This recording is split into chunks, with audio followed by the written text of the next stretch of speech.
And people are just like, shoot me. Shoot For me real now. though, we'll have our shit together by the time we go live. Don't worry, Saku. Saku's not worried. I do this shit with Saku every time. He knows. I mean, Ron and I did cast 12 hours together one day. True. And that was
It's time to throw down on this wonderful Thursday night.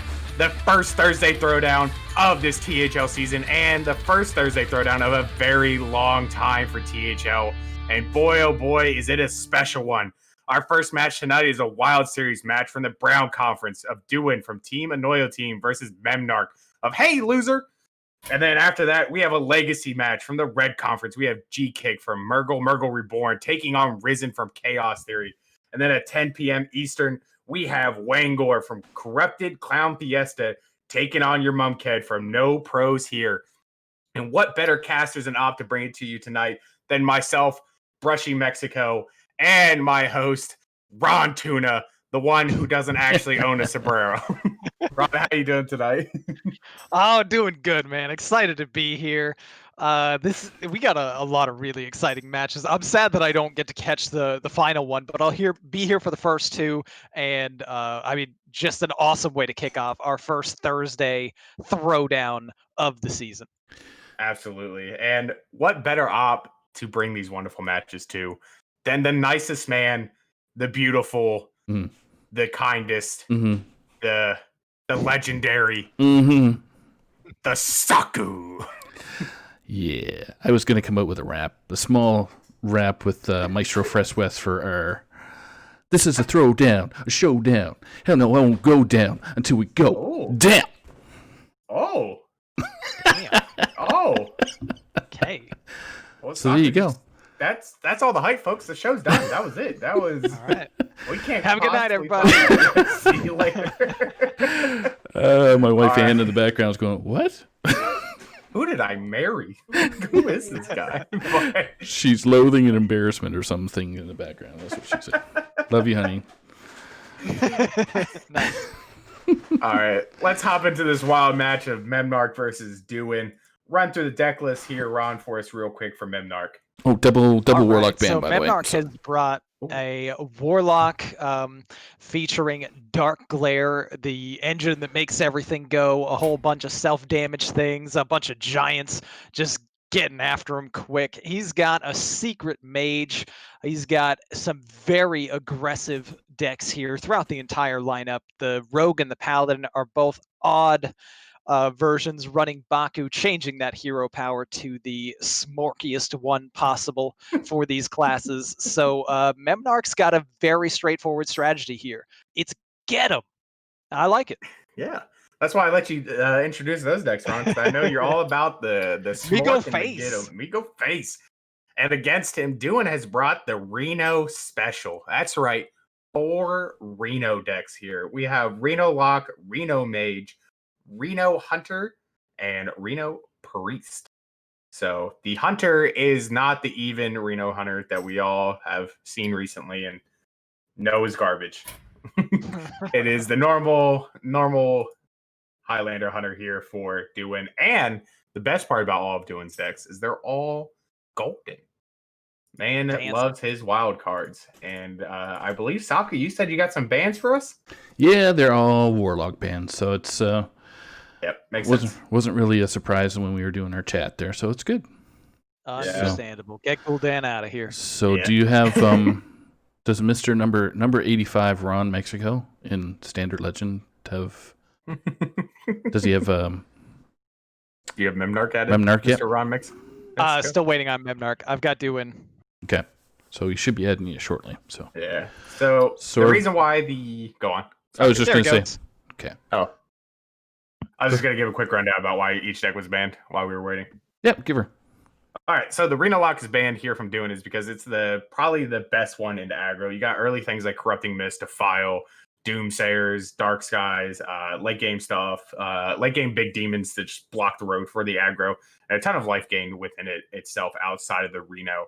And then for memnarch, the Reno or the Warlock Dark Lair deck was banned because sometimes you just have 50 power on your board on turn 3, and not a lot of decks can deal with that, if any deck. So both great bans here, and both made sense. I did predict both these bans earlier in chat because they're just super powerful. And the ones like and folks, he got a cookie.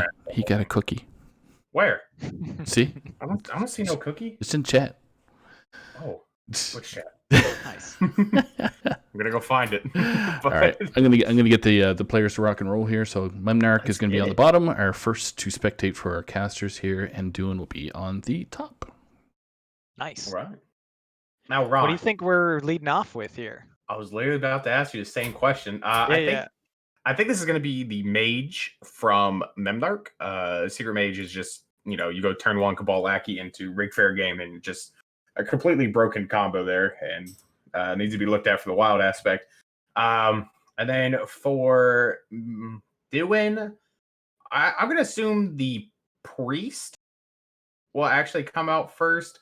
But I think there's consideration for the hunter as well if he thinks he's going the mage route first, just because sometimes the hunter can keep up with the tempo of the spell mage. So I'm just hoping he stays on brand. Hunter God, Duwin, 13k hunter wins. Just lead hunter, man. Get him. Easy. I do really like the mage lead from memnarch. If that's the case, I think I would lead mage as well. I got some eyeballs, Ron. So let's watch this. Yeah, let's jump in. Unfold. It is the mage from memnarch, and Duwin gonna wait on the hunter for now. Going with the priest. Yep. So he did go with my original thought here. It just has the best early game repressure, to deal with what things are left to for AoE mass removal. The hunter can keep up sometimes with the pressure, but if it falls behind, then the hunter just will get destroyed by this. So I think this is a great call by Duwin here to bring this priest here, and I'm gonna have to respectate because I can't see Duwin.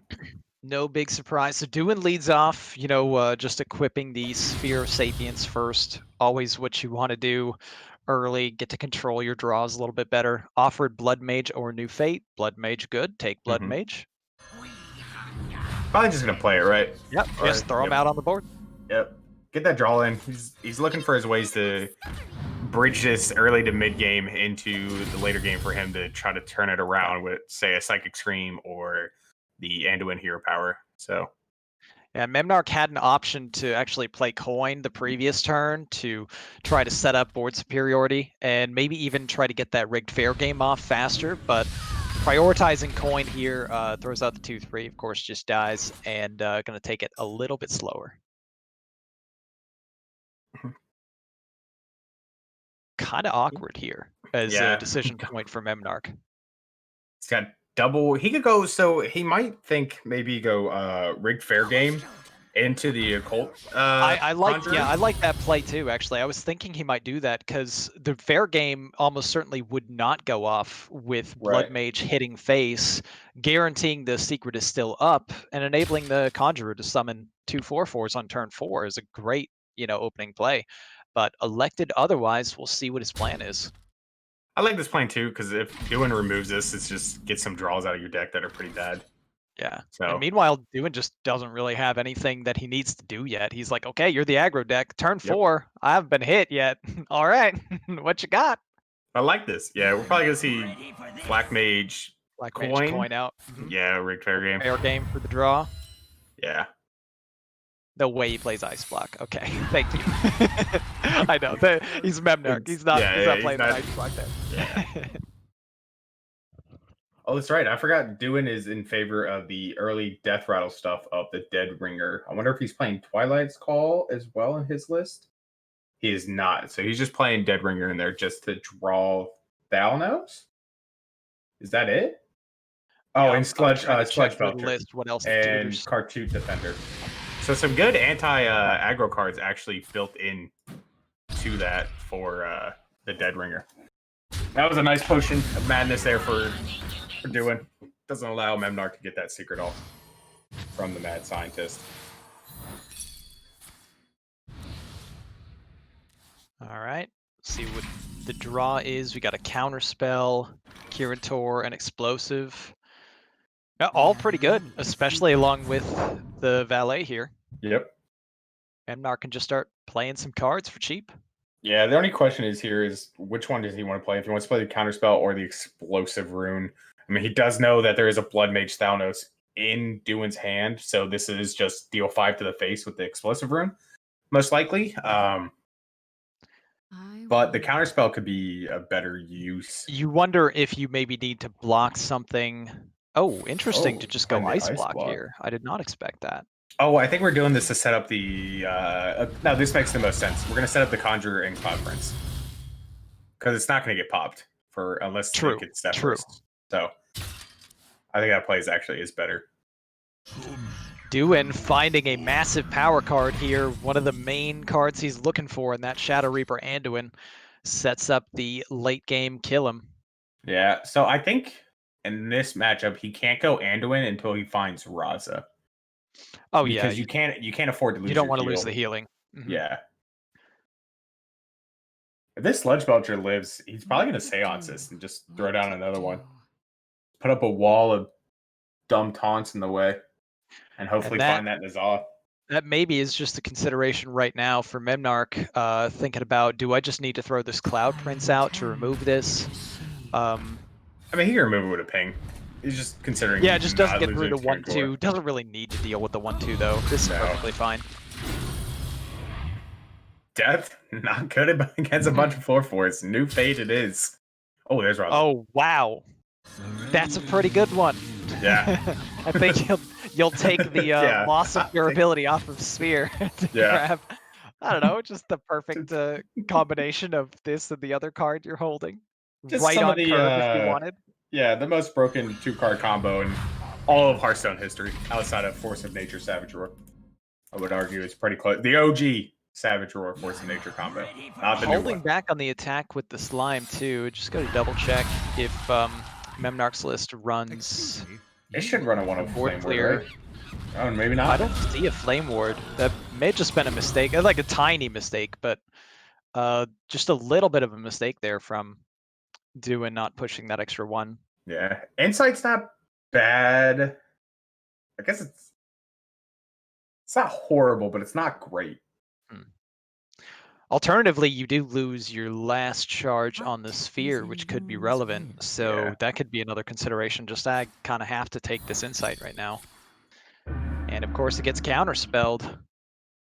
Duwin's in an awkward, difficult spot here. There's a lot of damage that's coming face real soon. Mm-hmm. Like we have this penance to take away this 3 damage and heal 3. Still 10 incoming. Just on board alone. And we can see, of course, from memnarch's hand, there's a lot more than 10 damage on its way. This almost certainly would have to be a Psychic Scream to try to get this out. Oh yeah. This is one of one play. And that would explain memnarch not wanting to throw down the Crystal Runner. Yeah, I mean, you don't want to... It's the same thing. Like, you don't want to overextend into a board clear that, like, has to happen. Oh, I guess he does. Goes with it anyway. I mean, it could also be the bluff of the second counter spell. True. Spawn of Shadows is one of the most important cards to pull the lethal combo, but staring down lethal himself can't really take that card. Kazaka's a good find.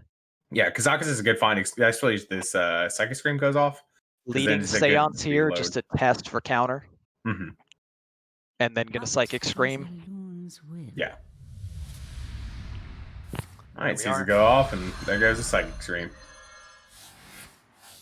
How much of this Sage draws? This draws us 3 right now. It does. Seems like the play. Yeah. Scientist, one of the Conjurers, and Medee's Valet. Not bad, not great. They're okay. You were looking more for your burn at this point, but that Rig Fair game should go off, hopefully. He doesn't know that this Anduin's probably going to come down. Yeah, Memnarch's list, of course, does run the double Fireball, as you should. So really hoping for those 2 Fireballs at some point very soon. And Duwin with the opening. Shadow Reaper does gain 5 armor and clear a 5/5 and enable some damage getting pushed, strongly considering just throwing this down right now. I think the only reason why he's considered throwing it down is to turn off the rigged fair game as well as clearing the 5/5. Yeah, it's a really nice way to deny card draw for Memnarch finding burn as well.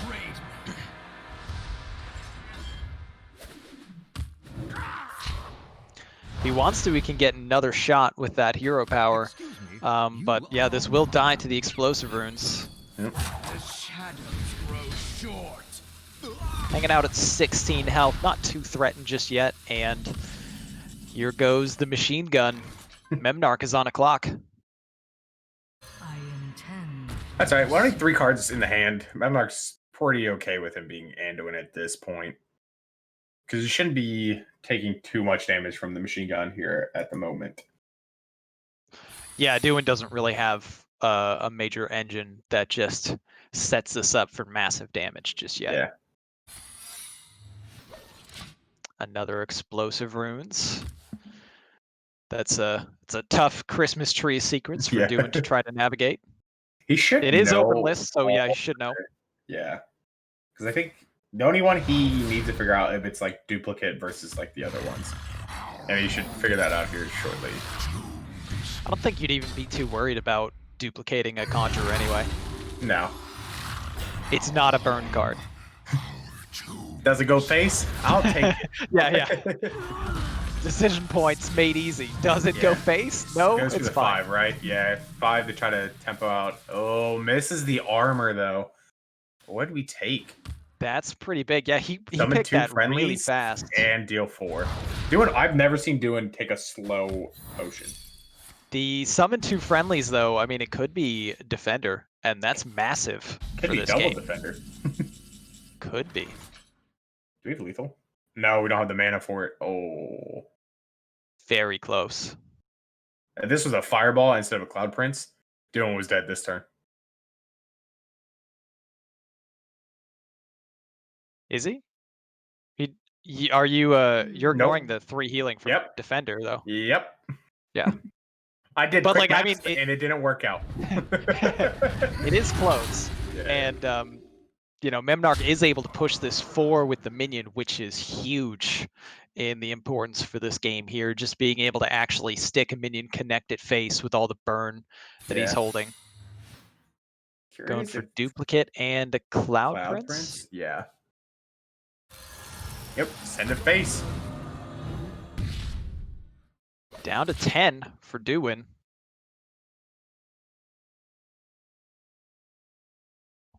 Duwin's got to be worried about counterspell now too for his potion. Yeah.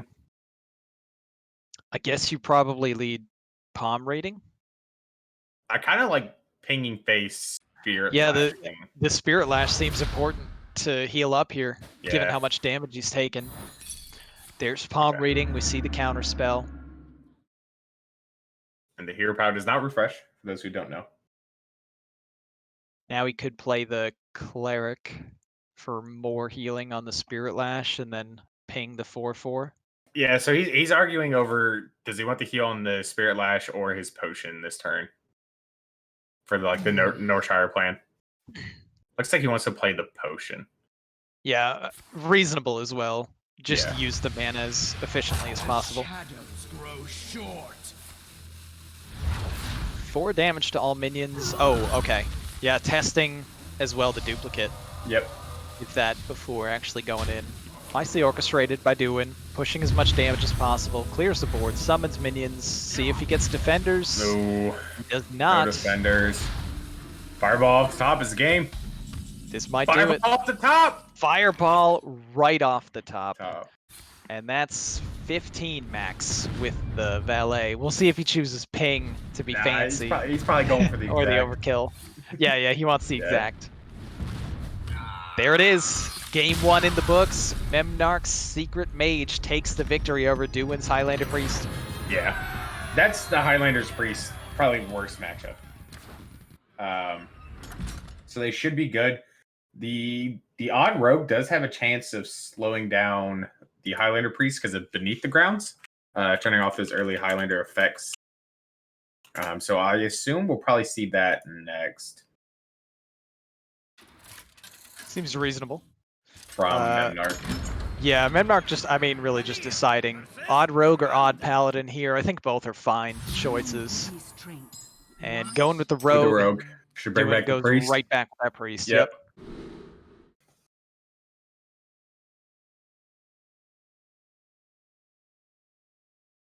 Spirit Lash, pretty important card, getting kept. That's it. That's a kept. Yeah, that's 100% a keep right there. And he even has Also, the defender, forbidden yeah, not bad. words. Yeah, he has the forbidden words too to try to answer a Hedge Clan thug. So this should be pretty okay for doing. Lead off turn for Memnarch. Pretty much what you want to do. Play the 3-1 stealth early. Just a 1 mana 3/1 stealth that you can't deal with on turn 1 on average. Yup. No worry. Yeah, and easy lineup, just knock down the minion with the weapon and preserve your minion health to keep pushing damage. At least would be my instinct here. His argument's just to go face, but I like the trade. Draws the Thalnos. Okay.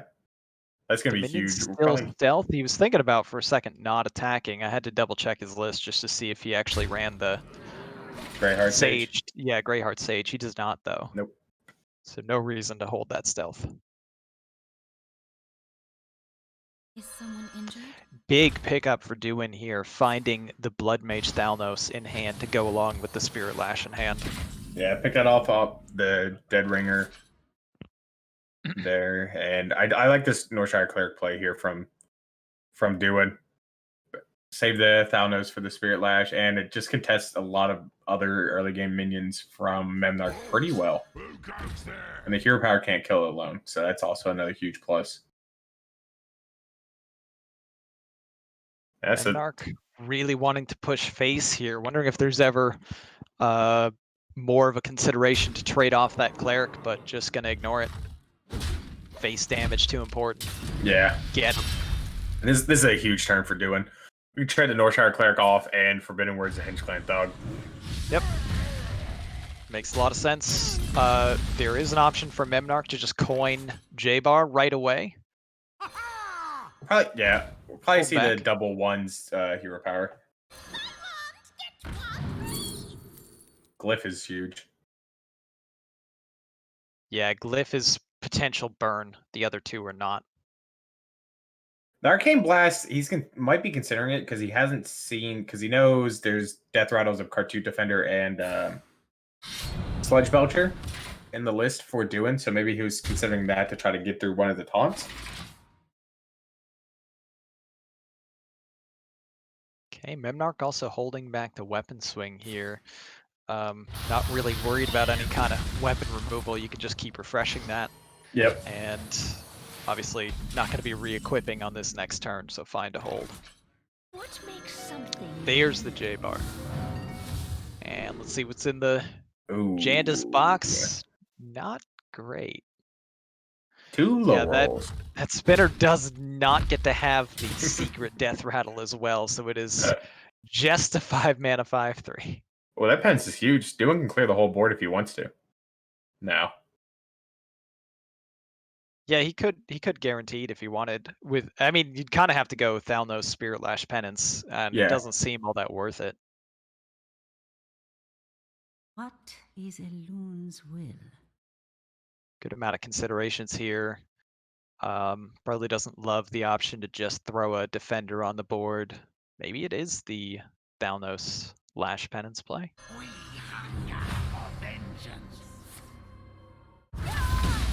I think this is fine. Using your Shadow of Death too early could cause you to lose that Henchclan Thug late in the game with low spot removal in the deck. Oftentimes it seems it is maybe just better on the pre-side of things, facing such an aggressive deck, to just err on the side of caution, Yeah. which Duwin definitely chose this line here. There's another board. It looks kind of dangerous. Let me get rid of it. Okay. These are not the options I think that memnarch wanted to be No. presented with. What's Far the from actual it. terminology you guys usually have? Hot Garbage. garbage. Garbage. I don't know. Vanish isn't too horrible, maybe Blade because Fury's of not like bad either. defender. Yeah, and Blade Flurry can turn that dagger into possible AoE to get through stuff. Just ultimately disappointing. I think he was Yeah. hoping for burn there and did not find it. Or another Secret Passage too would also be huge. So that way you just rip this one. Burn and or have find another burn. Oh yeah. my goodness, Duwin. Well, Always finds it. is he gonna top deck Anduin on 8 too? Wow. The Beneath the Grounds comes a turn after. At least it shuts off the Zephyrs and the Kazakas and the Reno left, but True, yeah. Duwin's Beneath pretty the happy with Grounds getting is the massive for this. yeah. He's pretty happy with getting the Raza off though. So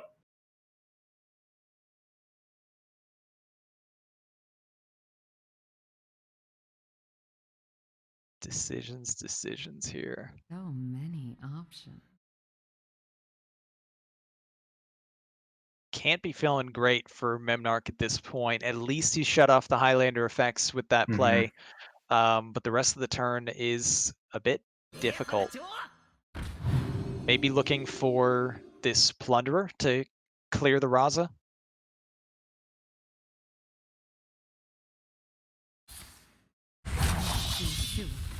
yeah, re-equip and you can swing still. Nicely done. Very nicely orchestrated here from memnarch. Complicated turn, but finds a way to still get the clear of the minion, use mana efficiently, and keep Oh pushing my goodness. damage. What do you know? It's It's Anduin on Anduin. 8. It's Raza on 7. All right, we're ending It's stream right Razan. now. Thanks, Oh, wow. thanks everybody for Yeah, coming Raza out. on 7. Yeah. Anduin on 8. Yeah, Doing out here, just doing all the things. Did you say doing he's just doing it? Oh. and doing it right. Yeah. Yeah, pings down to 2-1 here.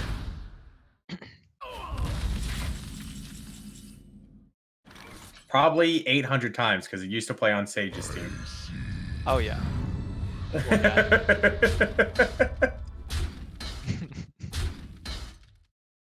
gonna play Buccaneer, swing face, re-equip. Yeah, just not missing any charges or additional damage here on memnarch's side, and this secret passage is almost certainly going to be played on turn 9. Oh, 100%. Unless he draws something crazy. But I don't even know what he could draw that would make him decide not to play Not to, secret passage yeah. on turn 9. Baku. Maybe he just slams the Baku. That might not be a bad choice. Actually, yeah, that is probably the only only card draw, that if he yeah. top decks, he'd jam Baku here, yeah. Zeph coming down. Duwin doesn't care if it gets triggered. or Duwin not. doesn't care about the Loatheb. He's still playing the 7 mana Shadow Word Death, pinging away. Imagine making your opponent's spells cost more and they still just play him in your face. It's like, oh, okay. Alright. Toxin Blade, Shoot Lackey. Gonna coin out this Yeah, passage, passage. and we'll see what he draws. There's so many 1-drops in the deck. It's Baku. It's Baku, the worst Southsea, possible it's thing to Sinister see off Strike. Secret Passage. And Spy Mistress. Oh, we're The playing all rest this. of them are good. Yeah. Yep. You can still call it a good Secret Passage, even though you saw the only card you were hoping to not get. It did 5 damage this turn. Yeah. And put a 2-1 and a 3-1 on the board. This is a lot. Yeah. But he is empty-handed now, so if Duwin finds a way to answer this board, it's going to be tough for memnarch to reload fast enough, unless somebody's Beneath the Ground's trigger, or if he finds the other Secret Passage. Yeah, and Duwin can always just seance his own defender as well. Oh, he's doing that for sure. Cartoot, ping the 3/3, seance the Cartoot. Just clear out as much damage. Or I guess as we you could. can. Yeah, You can do both of them. we can do all of it. Ooh.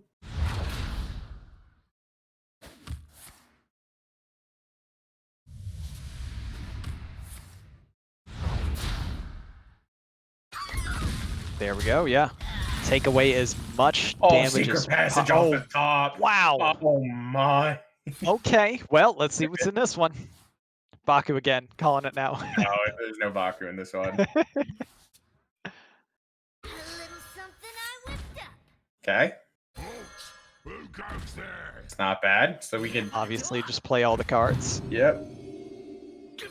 Yep. Shoot a prize plunder, trade your evil miscreant into it, send the rest. Yep, to the just max dome. damage. Yep. That was an insane draw right when Duwin had stabilized. Memnarch empty-handed pulls off the best possible draw. Oh.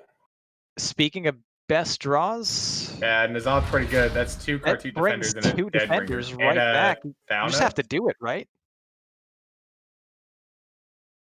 What is the argument to not doing it? Take a turn off to try to board flood next turn with just all Cartoot defenders? You can only get one more ping regardless, based on the Yeah. cards at hand, unless you're playing Spawn of Shadows too and taking another 4. No, that Spawn of Shadows is not being played. I guess, yeah, just relying on the fact that Cartoot on this turn will probably be enough to prevent him from dying. Yeah, because And then you then get 4 Cartoots, a Dead Nizal Bringer, can summon, and Thanos. So it's a 4 board. Or 4 Cartoots, yeah. that is where the logic behind taking the Vanish that was offered could have come into play a little while back over the Blade Dance. You know, hard to see into the future to know.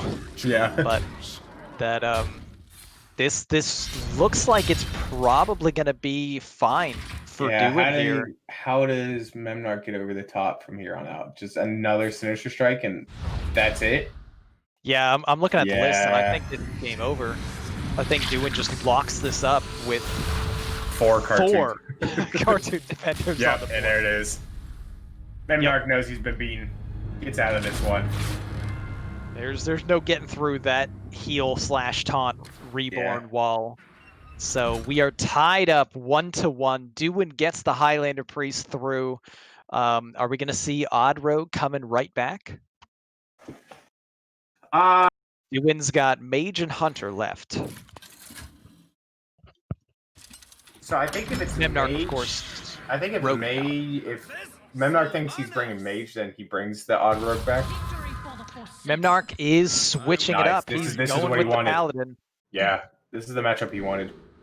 And here we have Duwin, Mr. Hunter himself, bringing the Highlander Hunter. I'm excited to see this. We got an 8 mana brand. 8 Come on, mana Blizzard. brand. Come on, that should be I know 7. you're upset, Ron. But it's okay. You'll be okay. Maybe. Oh, finding the Zeph in hand early is pretty massive for Duwin here. Yeah. So rumor has it you like Hunter, Ron. Rumor has it that he has less wins on Hunter than Duwin. Oh, Rumor has it everyone has less wins on Hunter than Duwin. I wonder if there is anyone with more wins on Hunter than Duwin. Maybe Death Star? maybe. It's true. I've only ever seen that man play Hunter. But I don't even know. 13,000 is a lot. Yeah. Yeah, it reported that Duwin's got about 14K for sure. Games won for Games won. Yeah. Not even like total games. Just Yeah. games he's won.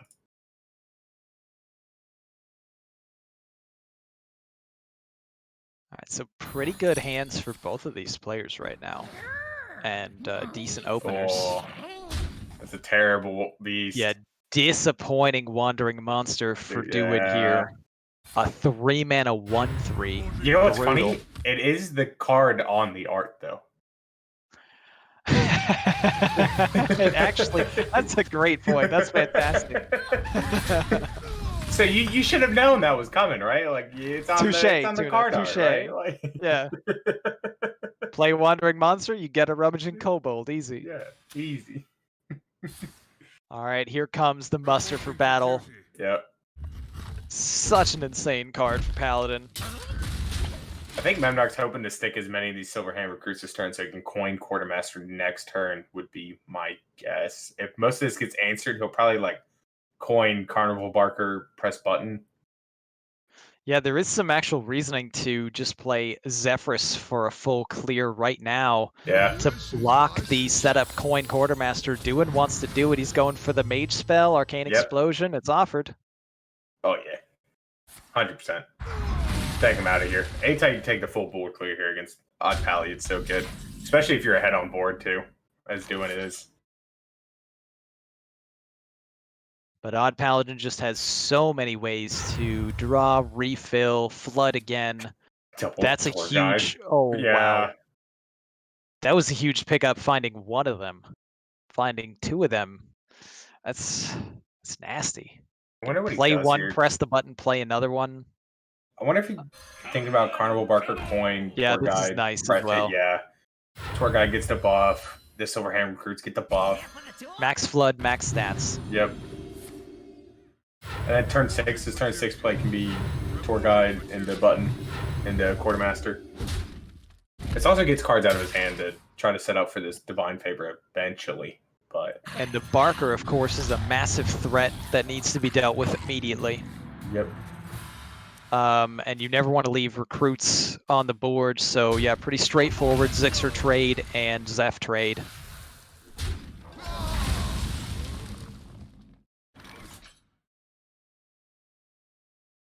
Doing with a full stable of secrets, though, to try to answer some dangerous boards going forward. The light dims, but we Does he have an explosive in his list? He does. So Memnarch definitely knows it's coming down next turn, but this Quartermaster is going to be huge for that.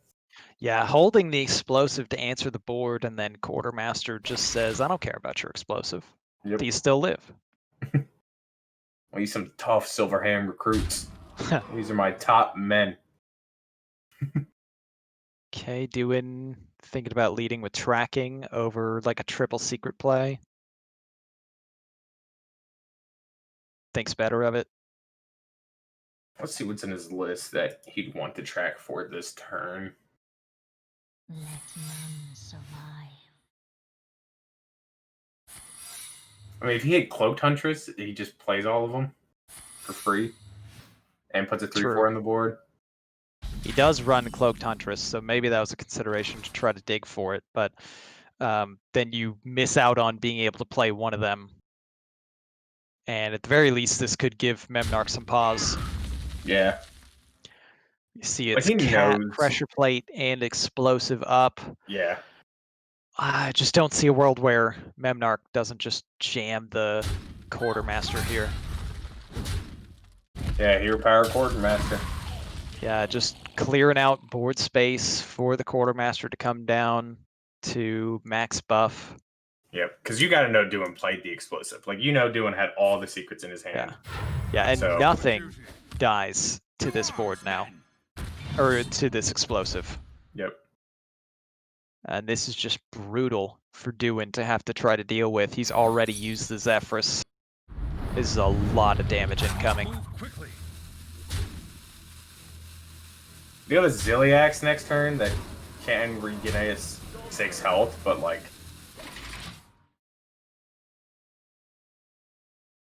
It will be enough for a turn. I guess you track, you look for Reno. Is upon us. Although Stitch Tracker can get you one. But Broomstick was nice because it immediately kills one as well. Because you can go Ziliax, Broomstick. Gonna give that Rush Ziliax rush. Get him, Broomstick. Gives it charge then, right? Like it just goes face. Yeah, this is about all Duwin can do. Yeah. But this looks just really, really I think it's bad. game, right, with Leroy? 18, 3, 6, he's got 9, 11, 12. 11 on Yeah. board, 12 plus 6. Yep. Yeah, exact lethal with Leroy. Because he knows there's no snipes in the list, and snipe would activate last turn on the quartermaster. So here we go. Yep. We're gonna see The the Hall of Paladin Fame. get through.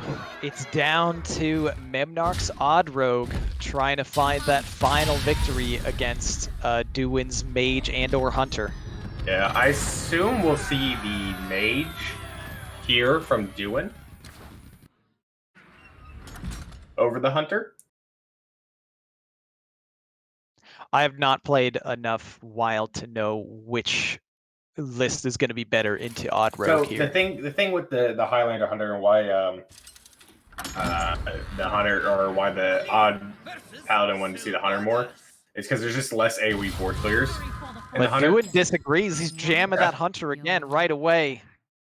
I wonder if I mean, I'm wrong. Maybe it might not be specifically the stats, though. It could also just be the fact that Duwin is, of course, a very much a Hunter player. So let's see how this goes. We've got a pretty good opening once again for memnarch, very aggressive looking. And on Duwin's side, no Zeph in hand early. Yeah, Pirate on 1. Curious if we're gonna coin Tour Guide Hero Power. That looks really nasty. Yeah, put a 3/2 Problem weapon is on the board. the turn 2 follow-up isn't that great, but I mean, when your turn 1 is this good, I don't think you honestly care. And there's a chance that he can you might just re-dagger you might just turn. swing again and redagger. That's perfectly fine, especially if the Buccaneer lives, It's going which it looks like it will. Well, maybe this misdirection could be weird. Yeah, I think the 1/1 the tour guide always attacks face here.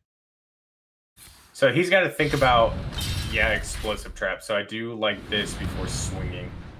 It seems wrong because we know it's a misdirection, but if that's explosive and you don't hero power beforehand, then you just lose. Oh, the 2/1 dies to the equipped weapon. Yeah. The the brutal side effect of misdirection when you have a weapon equipped. Still, memnarch getting to push a good amount of damage in this early game, and Duwin will still be under quite a bit of pressure. You do not want to play just a petting zoo and get a 3/3 on turn 3 if you're the Hunter.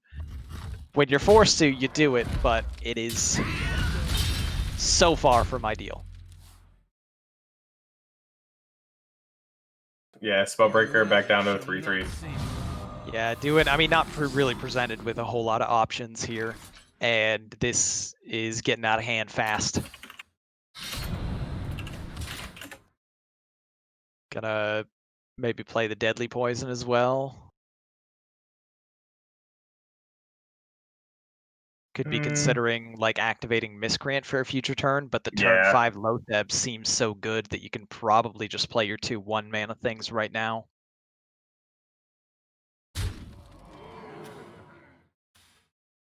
I like watching memnarch play because he has like the same like, oh, I know for sure this is going face. So he clicks the animation off like, I don't care anymore. Like I'm gonna ignore that animation now. Decision-making process, you know, slowly narrowing down the options. Does in fact decide to play the Deadly Poison and the Stealth. And it's playing the 4/3. Okay. Let's keep his minion pressure up. Oh, there's the Reno. Wow, that's huge.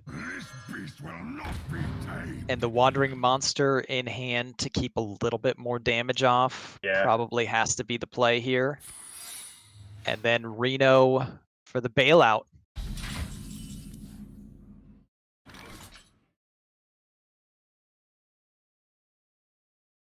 We can see memnarch is currently 3 damage off lethal just from the board.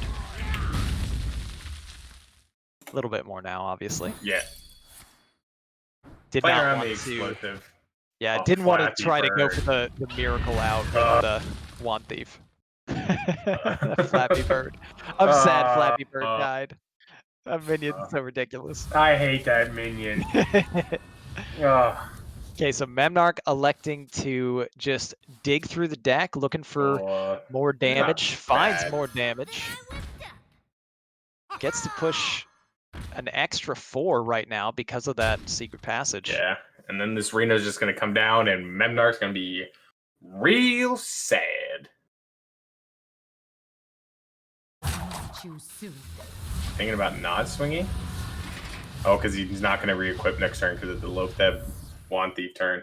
Yeah, it makes sense. Here's And that no Reno. hesitation. Oh yeah, Gonna be rich. this is a one-of-one play. Oh, there's lethal on the board. All right, let me Reno real quick for you. Memnarch's a little sad, but we do have. Oh, these are trash. Terrible options being offered there for Probably Wand Thief. allies No or burn. flow. Yeah. Okay, memnarch wisely clearing up the Reno, pushing more damage. Double checking on Duwin's list here just to see if he runs like a Zola or any copy effect for the Reno. I think at least he does in his Warlock. I think Warlock is the only one that runs a Zola. Oh no, the Mage runs a Zola, but not the Hunter. Okay, yeah, there was no copy for Reno anyway. Yep. But it's still just good to get the 4/6 off the board. How much damage do we have? 14, 17? 5 off lethal this turn? Could possibly find it with Miscreant. Yeah, gonna lead Sinister Strike, Miscreant. He's probably thinking about secret passaging, but he's gonna go with the Miscreant here. Okay, it's an extra 2 damage. If you want it. It's so much damage though, and I mean Duwin already having used the Reno Yeah. now kind of needs to just draw Zephyrus and pray. And we need 3 damage. I wonder if it was still just better to secret patch there instead of the Miscreant. This is looking like it's gonna be a wrap here. Yeah. And memnarch's likely to take this 3-1. How many honest lethal do we have if we had Leroy, Deadly Poison. No, Deadly Poison's not enough, but combination of like Deadly Poison, South Sea, Leroy is it by itself, the other Volpera plus something. All right, I There's see a no good play amount of but outs. tracking and pray, and that's what he does. I mean, Ziliax is Ziliax? healing, but it's not enough. Yep. Duwin sees it. Memnarch's gonna take the series. That'll do it. 3-1. Big victory from memnarch here. Yeah, just really getting through that Hunter primarily was the weak point in Duwin's lineup. Yeah. Unfortunately, just didn't have enough anti-aggro tools with memnarch's decks basically just being, I'm gonna get after you I'm fast. smorking. I no care. What'd you do? Don't care. I'm smorking. Like sometimes I trade. I mainly smork. But Quick interview. yeah, we got some time, right? Next Okay. match is in like 10 minutes. Yeah, roughly. yeah. Awesome. See if we can bring him in. Rizen needed a little bit of time there to do something with his kiddo. So Kids. children's. Children's. All right, just give me a quick sec. You silly. I just like Tuna repeating what you say in Yeah. increasingly exasperated tones of voice. Duwin. What? What's his Kids. name? So we're gonna invite Duwin in here just to. No, joking. I was waiting for Brushy to say Duwin. Are you doing it? Are you gonna Oh, wow. do it, Saku? There he is. All right, welcome memnarch. Congratulations. Oh, thanks. Oh man. That there's that a rogue beautiful voice. look roguey. That's a bad word Oh. to say. Thanks, Saku. Hey, that's my technical term for right now. I gotta go. See you later.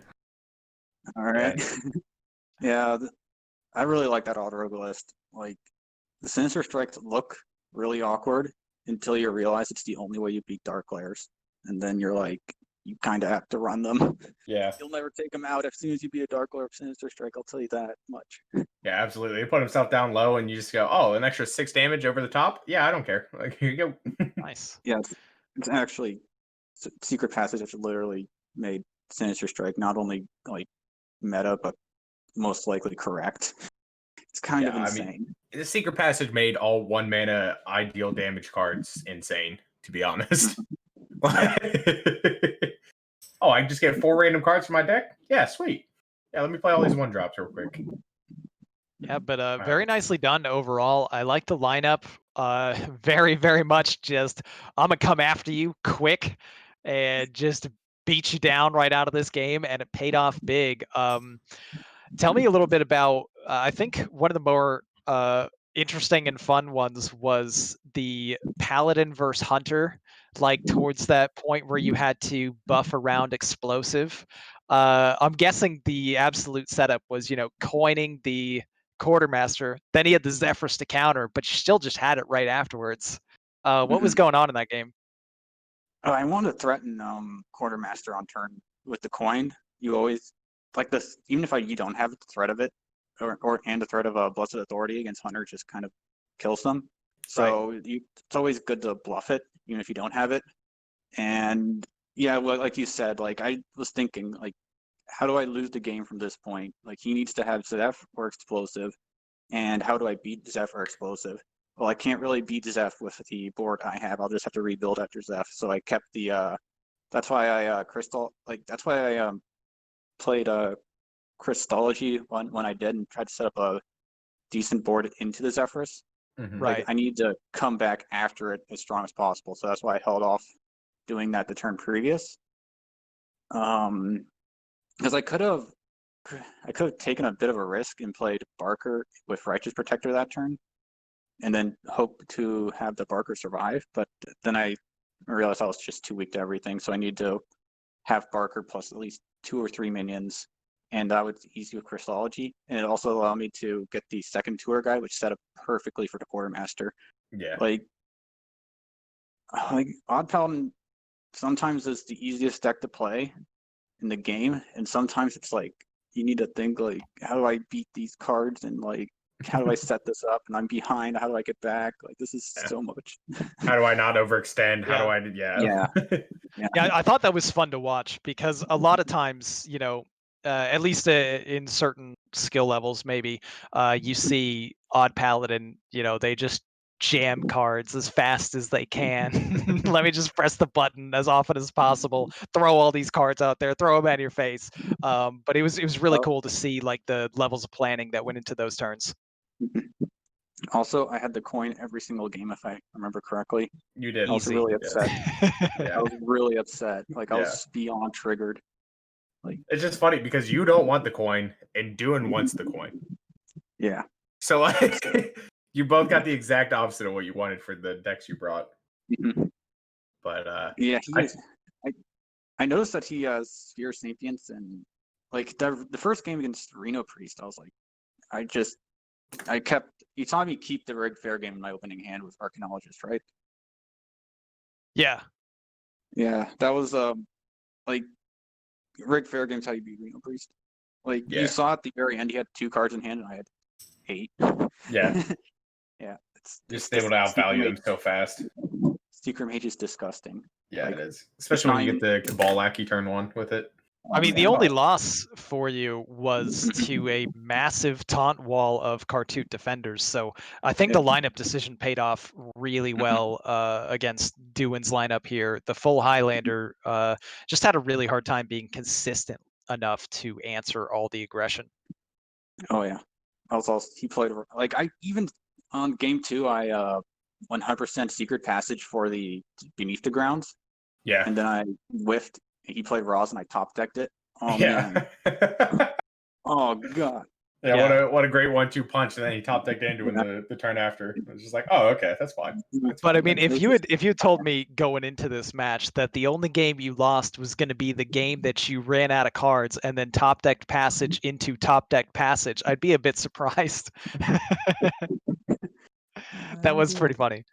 Yeah.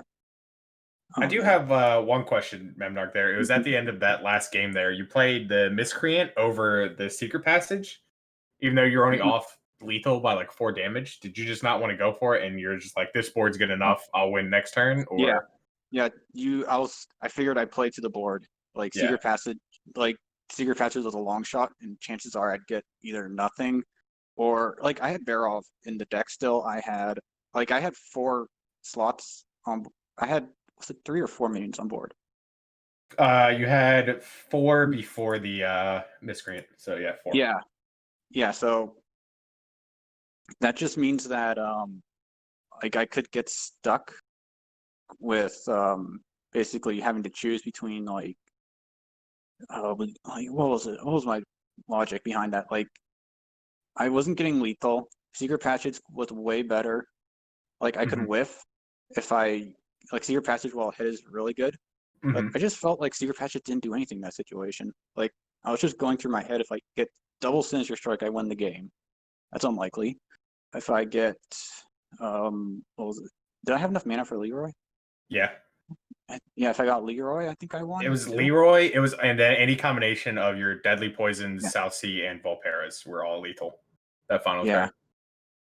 Yeah, I just figured that like Miscreant was good enough for this time being, and if I have cards to play in hand still, and I'm winning on board, I don't need to Secret Passage that turn.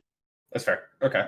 Like it was just avenues to win at that point, because his only comeback mechanic at that point in the game was Ziliax and Niordi and Zephrys, if I remember. Yeah, this is the road game. So it's like, how do I beat Ziliax and Zephrys? Well, if he wipes my board and I whiffed on the Secret Passage, then I lose.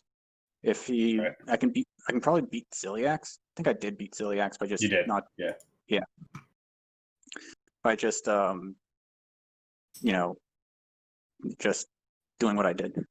Like I was just going through like all the power cards he had. Yeah. And trying to figure out like which ones to beat. Also the misdirection on turn 2. That threw me. I thought it was for sure explosive. Yeah. I was commending you on your play there. I was like, yeah, this is the best play around for explosive, but this misdirection might hurt a little bit. And of course your Buccaneer went into your face. I mean, it was gonna die no matter what it hit, but when I tagged the Buccaneer, I immediately regretted it. It's like I should have done the tour guide. Yeah. Because I was thinking like if it's freezing, I want Buccaneer back between all 3 of them, like maybe tour guide. Like, but the 3-man tour I just feels terrible. Well, he didn't have freezing though. Oh, he didn't? No. Oh, well, if he magically got it, he nice. Yeah.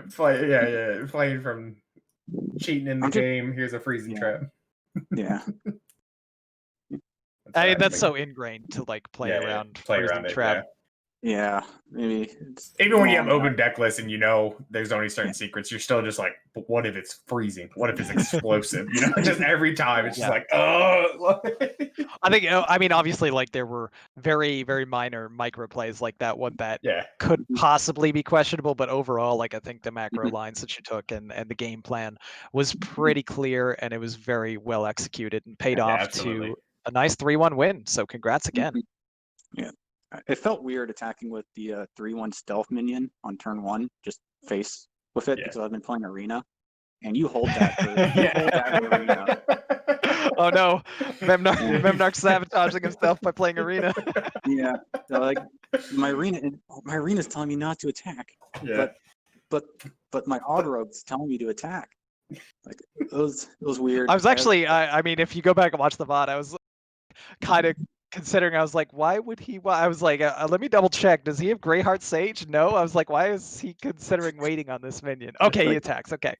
Yeah, it's because Arena has made me worse at the game. Or question myself. Classic Arena. Classic Arena. Hey, I lost 1,000 gold in Arena, and I'm up like 50 packs. Like it's really nice. Yeah. Like right now. So you take that. That's a nice transition there. 1,000 gold for 50 packs. Sure. I'll take that. Yeah, it might be a bit more than 1,000, like 1,500, but it's like definitely not 2,000. I have 50 packs from it.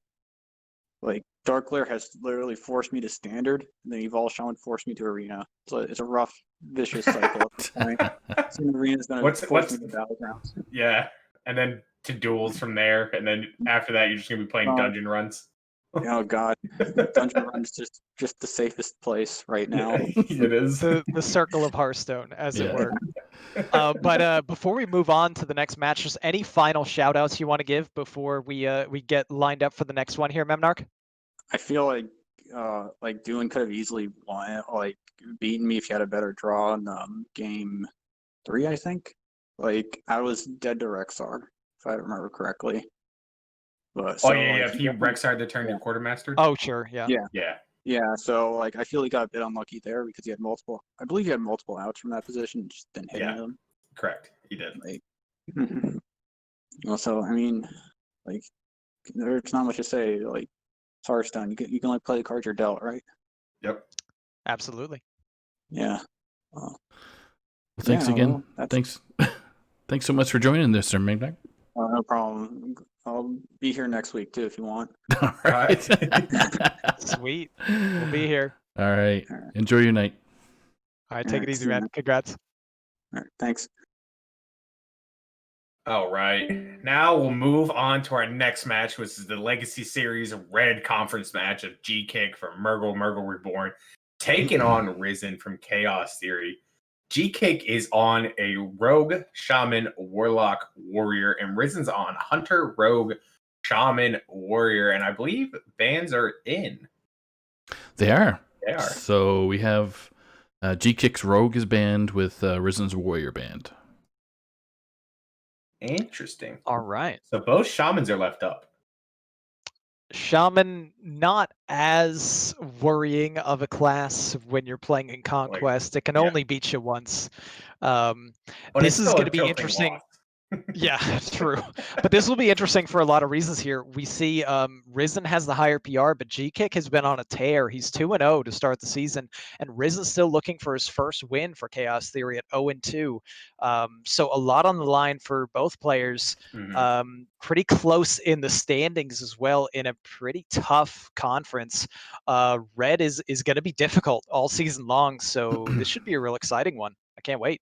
Yeah, absolutely. Looks like Saku's going to get the players rolling here. Yep, we're going to have Rizen on the bottom, so as first to spectate for our casters, and on top is going to be Mr. Gkick. You thinking Shaman Mirror to begin here, Ron? Always Shaman Mirror. Always Shaman Mirror. They didn't ban my Shaman? Oh, sweet. Let me lead with Shaman. Let me play Shaman, bro. Easy. I could see like maybe though if there's a specific target Shaman strategy, which seems pretty dicey, but is a possibility that we could actually have a different start for one of these players. Yeah, for sure. I mean, maybe we'll see like the Warlock out of Gkick, which is quote unquote supposed to be good, into the Shaman. It's also kind of good into the Hunter, and somewhat good into the Rogue. So maybe we will see the Warlock here from Gkick to kick it off. Well, if it's the Galalock, I should say. I don't know the matchups for Zoo. I'm not an aggro player. I don't look at those matchups. I do not smork like RonMexico. So it's easy, man. Just throw in a Wolf Rider. Just throw in all the charged minions. Put some weapons in there.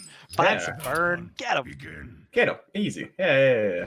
But what if I want to just sit there for 30 minutes and watch my opponents suffer as I torture them for the whole time? All styles are valid. Except for Turtle Mage.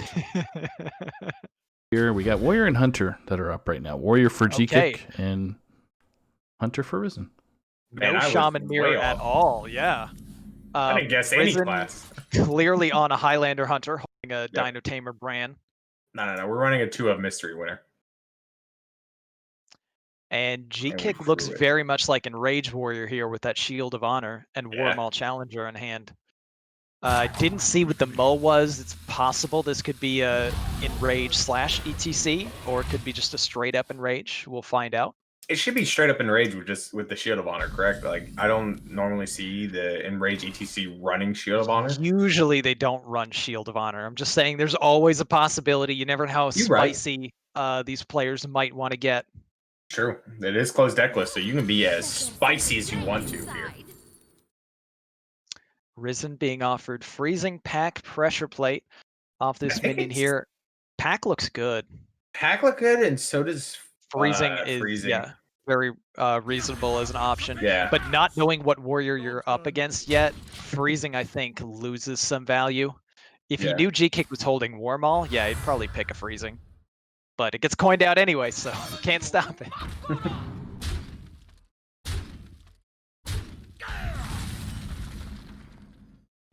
And decision time here. Awkward draw.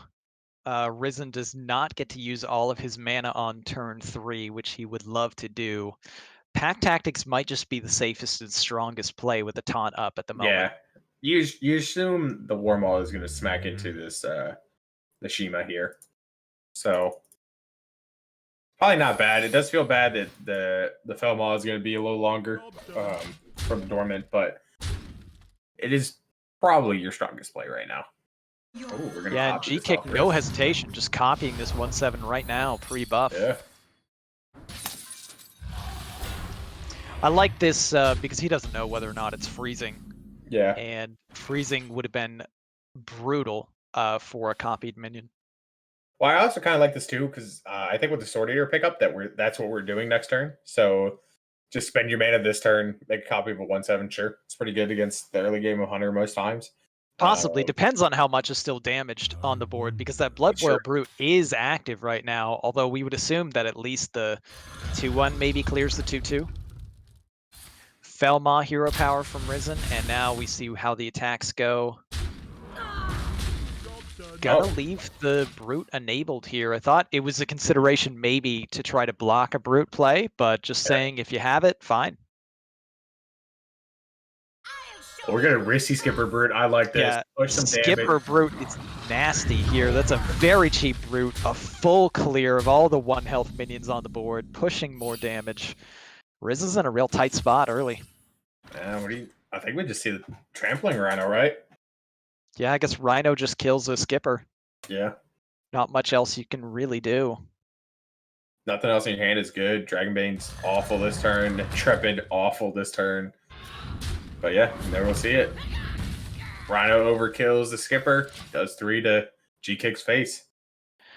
There is a not insignificant amount of damage coming from Rizen here, especially with Bran in hand, but Gkick is very firmly in control of this game.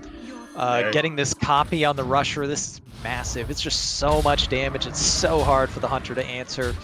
At this point, Hunter needs Zeph. I mean, the Warrior just has lethal right here.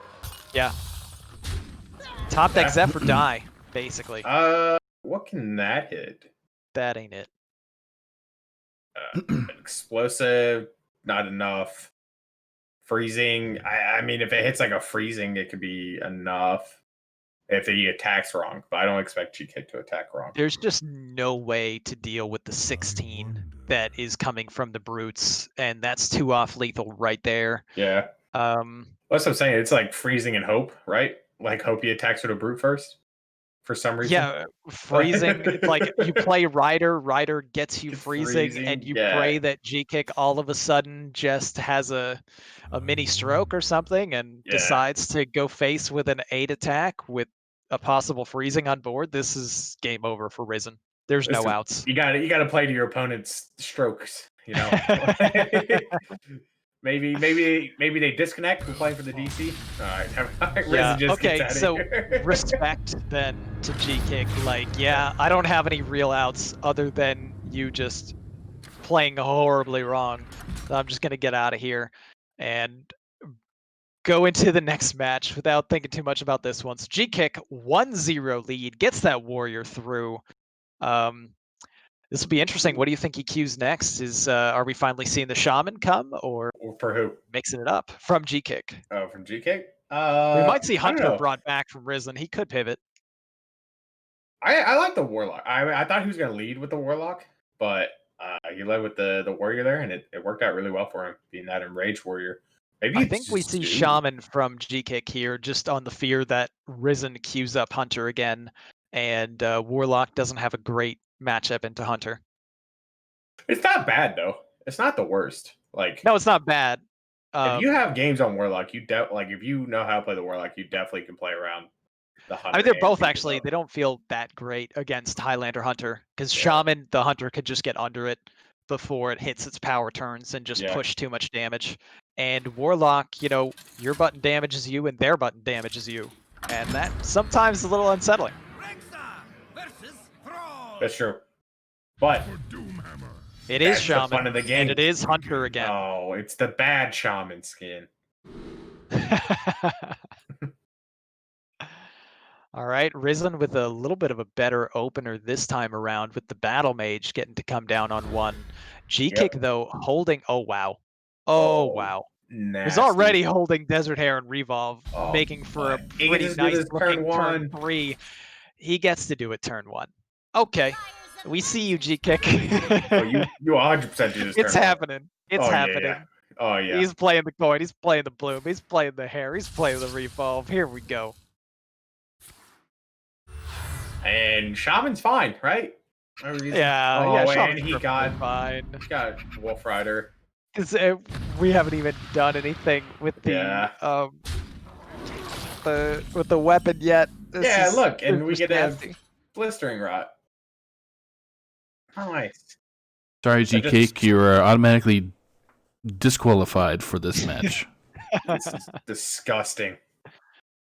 I mean, you just got to put the Bone Chewer Brawler down and kill off the Wolf Rider, right? Like, yeah, I don't see another play. I mean, the other play is kill the Blistering Rot, but then you leave 3 damage up, and I don't want that.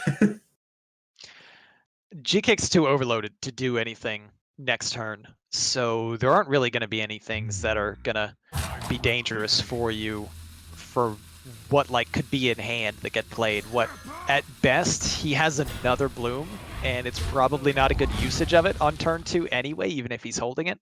So it's just going to be the board that he's facing here. I think this was the play that Rizen had to make. Oh, explosive! Hey! Wow. I mean, talk about draws you're hoping for. Yeah. In your 25 card deck, there's probably maybe 2 cards that you wanted to find, and that's one of them. Now Gkick presented with some decisions. What secret could this top deck be? Ooh, playing the Slurper first, so very likely not attacking. Oh! Taunt Lackey's pretty nice for Gkick. Yeah, it's the full board flood with no attacks. Rizen might have to look for another explosive off this. Isn't offered anyway. I think Snake Traps then. Yeah, you've already got a secret that wipes out the board when they attack your face, so it stands to reason you'd like to have one that triggers when they attack minions. Freezing Trap is mostly irrelevant. Cages unlikely to trigger. Yeah. Snake Trap and an Adorable Infestation is not bad. And we see Gkick is not holding the other Revolve or weapon yet, nor does he have the mana to play weapon, even if he did have it. So Rizen can be feeling a little bit on the safer side that he's not going to be taking a whole lot of damage just yet. That is a free Mogu, though.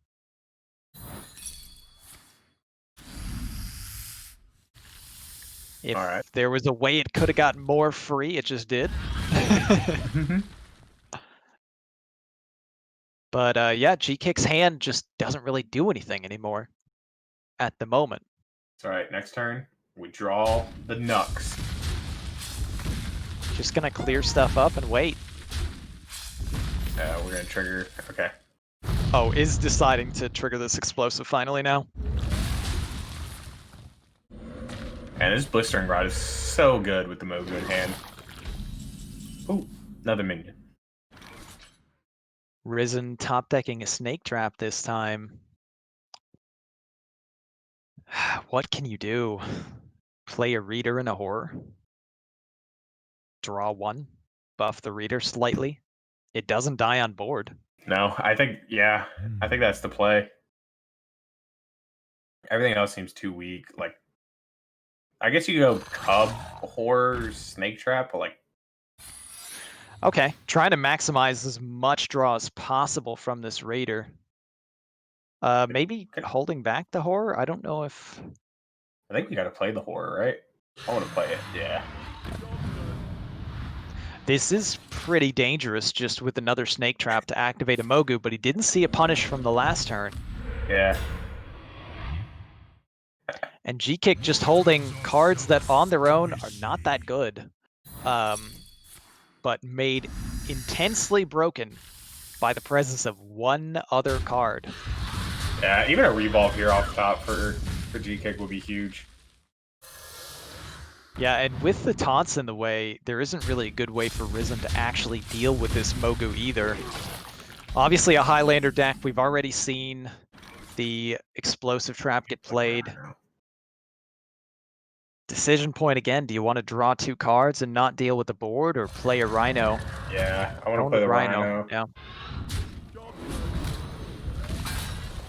And this game is heavily influenced by this draw. Just barely off the mana for the weapon. Yeah. But now Rizen knows trouble is on the way. Yeah. And with that other taunt, Rizen has no way to clear the Mogu before the weapon evolves it. Doesn't find it. This is going to be brutal for Rizen here. Face Stalker, Hero Power, Reader, it can only do so much. You draw 3 for refill, but you're going to see this wide board get evolved. Pack Tactics. Pack Tactics not doing enough either. Let's see the draw. Initiate, Dragonbane, Polk. As we're still drawing Gkick, 0 hesitation. Yeah, I mean... You play the nuts. You hit him with the nuts. We drew the nuts. We play the nuts, all right? Make some trades, clear out some of this board. Taking all the value trades you can. Yep. Here comes the damage. Broomstick in hand to rush everything that gets evolved and clear everything out. Deathwing. That's a 12-12. Garbage. Yeah. Yeah, this is just disaster for Rizen here. We need Zephyrus, because what does Zephyrus give us at 6 mana? Brawl? Zephyrus Brawl would have been Yeah, I guess it'd have to be Zeph Brawl, but not finding Zeph Brawl, this is game over. You could be nice and play your Sharpshooter and shoot the Tempo Berserker to give Gkick more damage. Fancy. Yeah, Rizen gets out of this one as well. Rizen sees it once again, just no chance here. And I don't know, Rizen's already gone for Hunter twice. Might as well just see it again against the Warlock. Gkick guaranteed going to be queuing up this Warlock next. Yep. Just makes me so mad queuing up the same deck 3 times in a row after losing with it twice. Yeah, I don't love doing that either. Yeah, just makes me go, you know what? I'll put you on the shelf for a game. Any chance he goes with another one here? Probably not wanting to go Shaman, given that Warlock can frequently counter it pretty well. Yeah, but Shaman gets to do Shaman things and get through the Warlock. Rogue, I mean, Rogue matchups 50-50. The Hunter's probably the most favored into the Warlock. On paper. You know, without the, stupidity of the Shaman high rolls coming in. All right, so here we go. Game 3. Rizen does decide to change it up. Going with the Rogue. I like the Rogue here. Rogue is so good against everything. Oh, it's Zoo. But yeah, actually a very good decision then from Rizen here, because this looks like a Whirlkick Rogue, most likely, which can really answer a lot of Zoo's early pressure. It can still be secret, but probably is the Whirlkick. Could be secret. These 4 you cards never know in the close list. Also in secret. I mean, oftentimes Plunder is cut from Secret Rogue, but there are definitely builds that run it. Okay, so here we go. Gkick leading off with the tour guide. Gets that early 0 mana tap available. Has a very nice payoff in Dark Glare on the next turn. Rizen finding the Whirlkick. some crazy things he is unable to do very soon. Probably going to chill for the first few turns. Yeah. Okay, no surprise. We see the Dark Glare, we see the tap, Tap. we see the 2-mana guy come down along with free demons. No, you can't play that yet, Ron. Oh, that's right. They nerfed Dark Glare. I forget Yes. because I haven't played Dark Glare in forever. He does not give you 2 mana; he gives you 1. Yes, correct, Ron. That is very correct, bud. And I mean that points out why they needed to nerf that card, right? How insane would that turn have been to also It would've play been Ebon Lock nuts. and free Jailer and free Voidwalker? Yeah, and did Ringling Horror next time. I mean, it for everything that you think it did disgusting in standard, it did that times a million in wild. Yep. And here's a nice turn from Rizen, getting to clear out most of the board and protecting the Whirlkick from dying on board as well, which is pretty huge. Curious on how Gkick wants to respond. Probably go Spirit Jailer, Ringling Horror, and clear off the Whirlkick, yeah. Whirlkick's a dangerous card. Make sure it doesn't stick around. Get that out of here. Turns a little awkward for Rizen. You go like Ringleader into Wand Thief. I think we want the Mage spell over the 2/1. I mean, it's pretty reasonable to just play the Blade. Yeah, Blade kills 2 things. Yeah. It's true. Use the ability to clear out the 2/1. Maybe even just take a trade and a swing on the Jailer and leave up the Wriggling Horror. Yeah, because if he's got Raised Dead, you want to leave the... Well, I guess you could... Yeah, you want to leave the Ringling Horror on the board. I like that too. Let's see what Rizen wants to go with, though. Does choose to knock down that Spirit Jailer. Okay. Just without using the 1 health minion to clear it right now, it could present more of a problem later. Yeah. I think could have been the reasoning to clear it here. There is so much untapped power. Gkick so far in a pretty reasonably good spot, but Rizen's already been answering a lot of these, and this could be a point where the game starts to shift. You know, Rizen holding that secret passage and a lot of generation. Gkick very quickly running out of cards, and just with the tap to refill. Yeah, but I mean, we still got like Hand of Gul'dan's. Oh, Ron. What's in the box? Does he do the box? I don't think it's ever the right pick here. No. It's Icicle. Yeah. It is tempting. Yeah, Icicle's very nice. Just get a full clear of the board. Doesn't want to clear the board completely yet. Play the Defias, kill the Ebon Lock. Don't mind this. So Icicles has his own card, does he? Yeah. Nice. Yep. Yeah, Icicles. Well, that's actually his younger. That's his younger brother, Icicle. Icicle. Right. Icicle. This just... Yeah, very awkward turn for Gkick here. Has to use the Mosher. Gets the rush at least. Clears out some stuff and just like basically all in. I mean, we still have ways. He still has top decks that can get him back in. Right. I mean, ideally for Gkick, he top decks the Hand of Gul'dan, and then all of a sudden he deals 4 damage and draws 3 cards for 1 mana. Yep. And then things look great, but you know, you top deck another Jailer or something, and you're like, oh, you're really sad. Cone of Cold or Magic Trick? Took the Cone of Cold. Seems reasonable as well. Darn. Given you know you're up against a flood deck. Yeah. Okay, finds Broom, has to tap. All just not good right now for Gkick. This hand does basically nothing. Is he playing the Wicked Whispers? Oh, yeah, just completely all in. Totally out of cards, pushing damage where he can, clearing up a minion.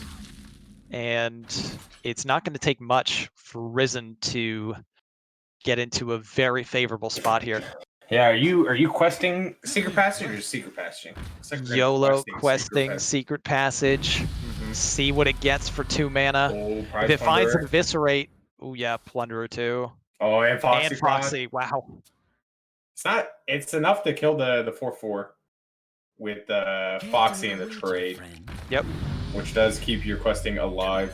I think he wanted to trade the Grand Mummy first Yeah. before actually seeing the once he saw what the full plan had to be, just to Raids? guarantee that it hit the questing, but it It's probably fine. won't be too Yeah. bad. Okay, another Mosher being drawn, has to raise dead. See if you can find anything good there. Another Mosher. Wow. Yeah, this is just brutal for Gkick now. That questing is just going to eat him alive. Yep. We've got a backstab and a cone of cold in hand for Rizen.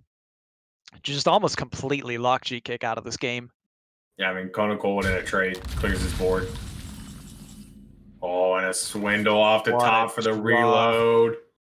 Yeah, there's the backstab, there's the swindle. Swindle. See what he finds, see how big this questing can get. Foxy, eviscerate. Oh, Yeah. See you, Mosher. So what happens if he top decks the prime? Summons 3 demons and guy. That's easy math. Short, I like yeah. that. I like the that. short answer is he died. he dies. He did. DED. Alright, we still tap because that's how zoo Same players with go Flesh out. Giant, he still dies. This minion, he still dies. Yep. He is DED. Dead. And Rizen gets on the board here. Not a sweep here by Gkick. And crucially gets some information, knowing Yeah. that Gkick, the last deck that has to get through is a Zoo Warlock, and with his remaining 2 classes, can have a bit more information on what to queue first. Given that it's Evolve Shaman, we expect, and Mhm. Highlander Hunter, both of those decks don't feel great into Zoo, though. No, So they do not. Rizen's got a tough challenge here. Maybe you bring the Shaman just and hope for the high rolls, but like, I definitely want Zoo into both these matchups. What do you think, Ron? Zoo definitely looks like it should be paying off very nicely as Yeah. a good bring for Gkick. I'm not sure what I would queue here as Rizen. I guess it's probably going to depend on his comfortability with the matchups. So Absolutely. it's Oh, it's Hunter for the Hunter. 3rd time. We'll see if Hunter He can back. find a win. Hunter has been getting just beaten up on stream here tonight. First it was Duwin, then it was Rizen. Yeah. Hunter just Let's trying see. to buy a win. Curious if our next match has any Hunter. There is no Hunter in the next match. No so Hunter. Rexar can stop the beating here shortly. But Ron, do you have a hunter in your next match for pro? I Nope. did not bring Hunter. Hey, for see, pro. there you go. The cycle will end tonight Maybe. for Hunter. I'll hop on ladder later with Hunter and with Ron and get beat up there too. Climb back to top 500 with Hunter. Screw it. I'm currently just protesting the brand nerf. I can't believe Blizzard did my boy Rexar like that. Nerfing brand from 7 to 8. Ron refuses to play his favorite Irresponsible. class. Unconscionable. Churlish. Churlish. Oh, I was just gonna go there with that. That was pretty funny.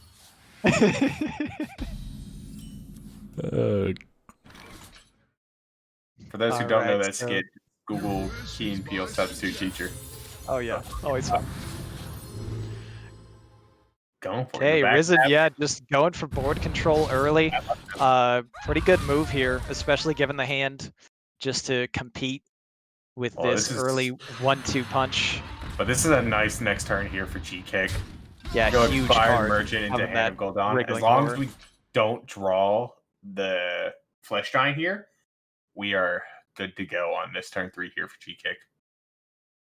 And Rizen probably just going to need to jam a Frozen Shadow Weaver. There's an Yeah. argument for explosive, maybe, or even Bone Chewer, but or even not wanting to using be him, mana efficient but, is pretty crucial, I think.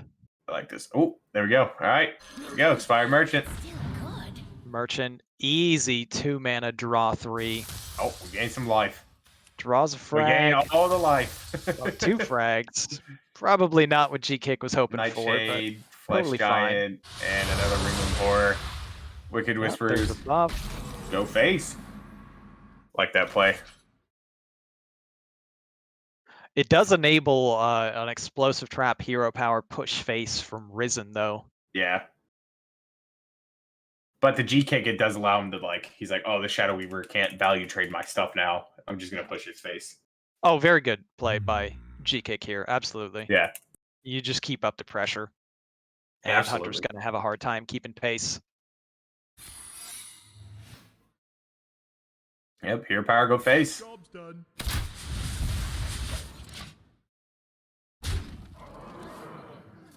Another Flesh Giant. Wow. Those are getting cheap fast. Yeah. The one awkward thing here for Gkick, of course, is that the Matron would discard one of these Flesh Giants. No, which it's would going to feel discard a all that hand and great, build on.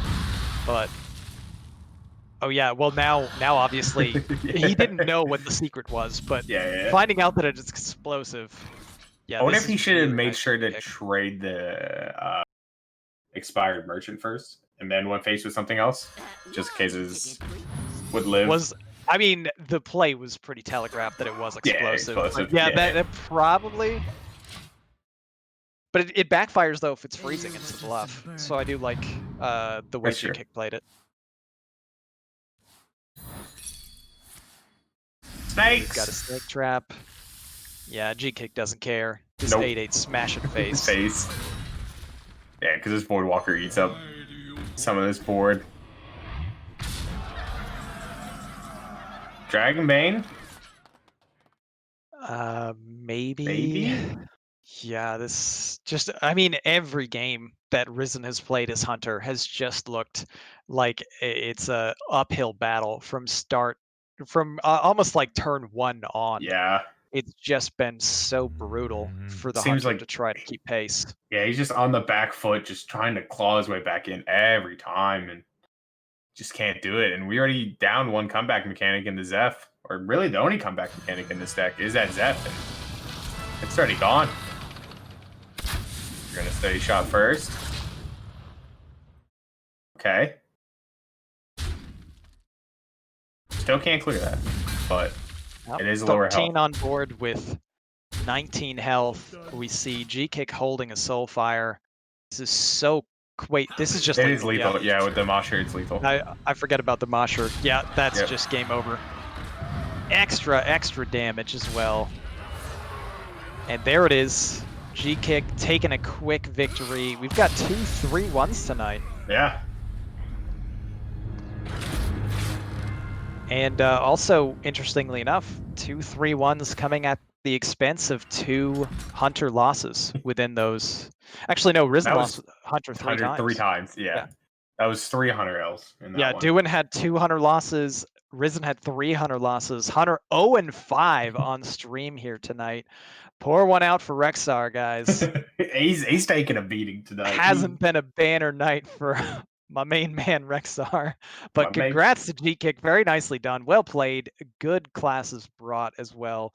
And nicely done grabbing that win. Absolutely. Played everything almost probably perfectly, actually. I don't know if there was a play where I really disagreed with Gkick's play style there. Yeah. I mean, the only time where it really was like quote unquote bad, it was just into that rogue, but he just had some awful draws, and the rogue just had the answers it needed at the right time. So, well, the rogue was basically like the one good matchup too that Rizen had into Gkick, because the rest was Hunter, and Gkick just kicked the crap out of Hunter. It was nicely done. I don't disagree with any of his plays either. I think he just played it pretty much perfectly down the line. Paid off. So we're if you guys got a quick minute to interview Gkick, he will be here in 2 seconds. 1. Awesome. 2. Okay. Lied to me, Saku. More than 2 seconds, because my old man fingers just cannot type fast enough. Here he comes. Welcome, Gkick. Hey, welcome, Gkick. Hey, congratulations. guys. Thank you so much. You know, so, yeah, you just beat up on Hunter there. I'm a little sad, but I mean, congrats to you on winning there. Hunter does not feel all that strong in the moment, but walk us through how some of those games are going for you. I mean, I think you're always happy when you're playing in Rage Warrior when you play when you queue into a Hunter, right? So that first game going, I felt really good going into it. I had the Armor Smith in hand. I got to coin out the Warmaul Challenger. I got to copy it. Top decking the Skipper into the Brute felt really good, and then copying the Brute the next turn.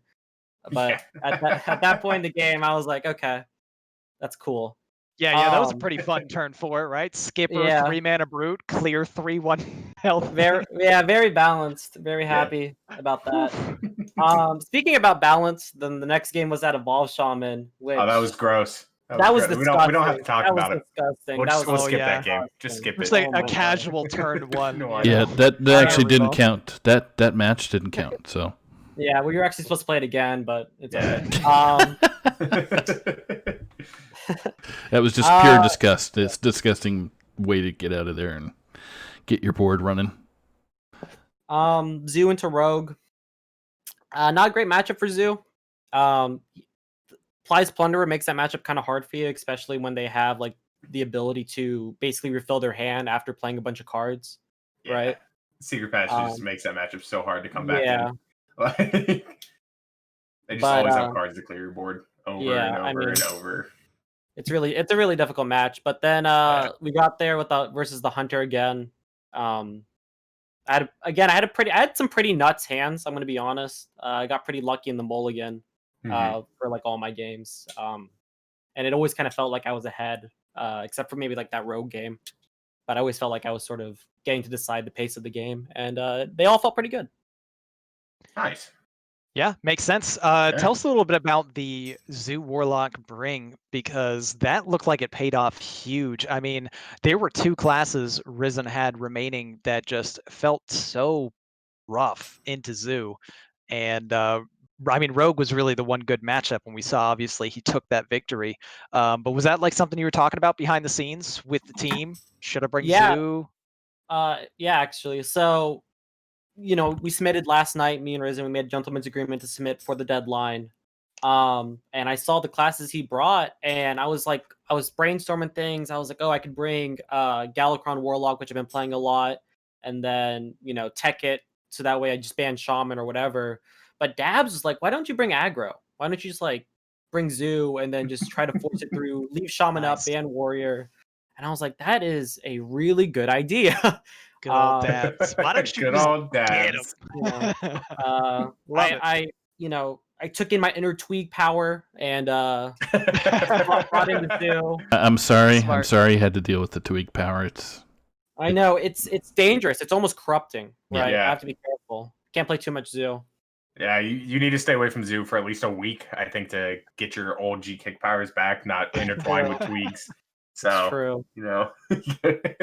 can't even look at Warlock for a while. Just don't even look at the class. Don't look at the cards. It's already deleted. I deleted it right after the game. There you go. Bad voodoo out of here. There you go, Twig. So Warlock, Zoo, gone. Gone. Deleted. Really nice start to the season for you here. That's a 3-0 start, and much needed, I think, for Mrgl Reborn in this matchup against Chaos Theory. You started in the hole down 4-0, so this pretty much evens it up. Chaos Theory has a 5-4 lead after this outcome, and you got to be feeling good about a 3-0 legacy start. Is this another Gkick OP season? Are you angling for that MVP or All-Star again? So far I'm undefeated in Hero and Legacy, knock on wood. But if I can keep up with that undefeated streak like last season, I'd be more than happy. Yeah. Nice. Yeah, absolutely. I mean, you called me too good this past week on Tavern Talk, but I think it's really you, man. You're too good. I mean, it's just become a meme at this point. Gkick OP. Oh, who do you got? Gkick. Gkick out. 3-0. Yep. Hey, Gkick, you and I play this season. Do we? Legacy. We do. That's gonna get on the stream. Getting on stream. Yeah. Yeah. Love that. 4 shamans. That's all we're doing. 4 shamans. Yeah. I am 100% okay with that, Softy, and you don't know why. No, listen, nobody is okay with that. Okay. I am. I love my shaman deck, and you know that, Ron. That's what I said. Nobody is okay with that. Oh, I'm a Hey. nobody. Hey. See how they love each other so much, Gkick? I hate Ron. Right back at you, buddy. Hey. But honestly, Gkick, congratulations again Yeah. on the victory. Thank you so Do you have much. any final shout outs? Anything you want to say while we have you still on stream? I mean, always shout out to my boys over at Mrgl Reborn. We're gonna bring it back. We're gonna win. Mrgl's gonna win the championship. I'm calling it now. Oh my Oh, goodness. nice. Okay. Clip it. Is Diamond in chat? 9:37 Diamond in p.m. chat, clip it. What? Yeah. How long have we been streaming? Is it somewhere near 22? Doesn't matter. It's close. Diamond. Yeah. Yeah, I Shout did out to like how him. you actually timed calling out Diamond 22 minutes I did into. not mean to do That's that. true. That was I'm amazing. I'm just, I don't know. My third eye opened and just knew what to say. Yeah. It's working. Nice. It's working. It's working. All right. Well, there it is. Gkick. We out here. Mrglin Yes, and Biden. sir. Yeah. Yes, sir. But no, yeah. Thank you guys. No problem. Absolutely. Thanks for Thank you. joining us. Well, that was All right. exciting. That was. It's always fun. It's always fun to have people on and get to mess with them and get to pick their brains a little bit about their decision process or how they're feeling in the middle of that match or how Yeah, they're thinking how to come back and whatnot. or all kinds of expletives like "holy f" and "what the? Why do I have this hand?" Yeah. Well, You know. That's me. That's me. Anytime I play Hunter, I'm like, why am I playing this garbage? And Yeah, new segment planned. Super late night Hearthstone. We're gonna have matches like 1 a.m. and it'll just be Yep. fully expletive filled Yeah. from the casters and the interviews. Yep. No. Yeah. Just kidding. It'll just be Ron. That'll be it. So next Thursday, drunk cast. Yeah. On. Get the matches. Get the matches. You just hear like bottles Yeah, crashing all over the place. yeah. That's. there's some Yeah, no. stupid with High that quality play. content. Oh, yeah. The highest of quality from So, Ronald Mexicano and BrushyTuna. did you guys want to go over the Pro Series? Nah, I don't want to talk about your team soccer. Okay, good. Good. All right, Easy. we can go over the Yeah, we'll series. go over it. All right, up next, our final match of the evening. We have Wengor from Corrupted Clown Fiesta taking on your memnarch from NoProsHere. Go over these deck lists here. We'll start with Wengor here. I'll do this one, Ron, because I see a class that might make you throw up, so I'll go over Wengor's list. Fair. So, we got the Evolved Shaman off here, typical. Then we have Control Priest. We have is this Gkick Rogue. And then it looks like an Enraged Warrior with ETC stuffed into it as well here to round out Wengor's list. And then, Ron, what you got for your memnarch? Interestingly enough, one Shield of Honor in that ETC Enraged Warrior. The card you were saying, Oh, yeah. I was trying to brush past that, but I see you. yeah. No. I'm pointing that out. All right, But I love your memnarch's deck lists here because he brought Soul DH. Let's go. Bring it back. You love to see it. It's not Priest. That makes me happy. But looking pretty good here with the Soul DH. Only one consume magic, so it's a possibility maybe that Rogue gets banned instead. Hard to say. He's got the Rogue once again, obviously on the Gkick. Seems to be the more accepted list. The Shaman, also Evolved Shaman, but actually running one Sticky Finger in the Evolved Shaman, which we do not see for Wengor. Might come up as relevant depending on bans. But if we see a mirror, that could be huge. I'm good. Yeah, the only way it's going to come up huge is the mirror because there are no Sticky Fingers from Wengor. So I assume that means Wengor is probably going to ban the Shaman then. Yeah, very, very likely could happen. I mean, with no Sticky Finger, it seems like a likely I'm just banning Shaman here and keeping these otherwise bad cards out of my deck. And that's a perfectly fine approach. Yeah. So we have I was going to say, we have a double S. We have a double S ban. Oh, double Shaman ban. Okay. Yeah, and makes sense. Also, what I love to see here, just to again rub it in for BrushyTuna, it's an ETC warrior. It runs the single Shield of Honor as well. It's the Enraged package. I'm more fine with this one running the Shield of Honor because he's a Korkron elite in his list. That's true. Yeah, he's gone a little bit harder in on extra win cons here. The Corcoran is a really nice way to get that extra damage push. Yeah. So should be pretty interesting. Looks like the main difference is Bomb Wrangler. Yeah, no Bomb 2 Wrangler for for your Wengor and Urmumked. none for your Urmumked. Yeah, he decided to run a Corsair's Cache and a Corcoran over the Bomb Wrangler, which definitely feels fine because Bomb Wrangler feels weak into a lot of matchups. So I kind of like it from your Urmumked here. Yeah. You just get it out of here. Given that we kind of had some fast matches, I think I can actually stick around for at least the beginning of this. I've got a pro match myself that I need to play at 11, but as long as You I'm don't just need to play it. I'm Well, scheduled. I'm just gonna. Out of courtesy to my opponent, I should play at 11. How about that? All right. There you go. I can just let this double check. Wengor wasn't on. Well, he was online, but they haven't. Challenged up. I guess they're starting to do that now, so I can let them know they can go right now. Oh, let's get it. Yeah, I see both players preparing to battle a friend, so they should be just about ready to go. And I can hang. I might need to leave before they're actually. Yeah. Whatever. It's fine. Tuna can cast on his own with Saku. Yeah. I've done this with Saku hundreds of times. That's pretty much how Brushy does it anyway. He just solo casts when I'm online, so it's good. It's fine. Good. So, just steal every word possible. Don't allow Saku to speak. I don't want people's ears to turn to gold from listening to Saku's voice for too long. Yeah. I'm doing it for you, THL. Wow. Goodbye, Tuna.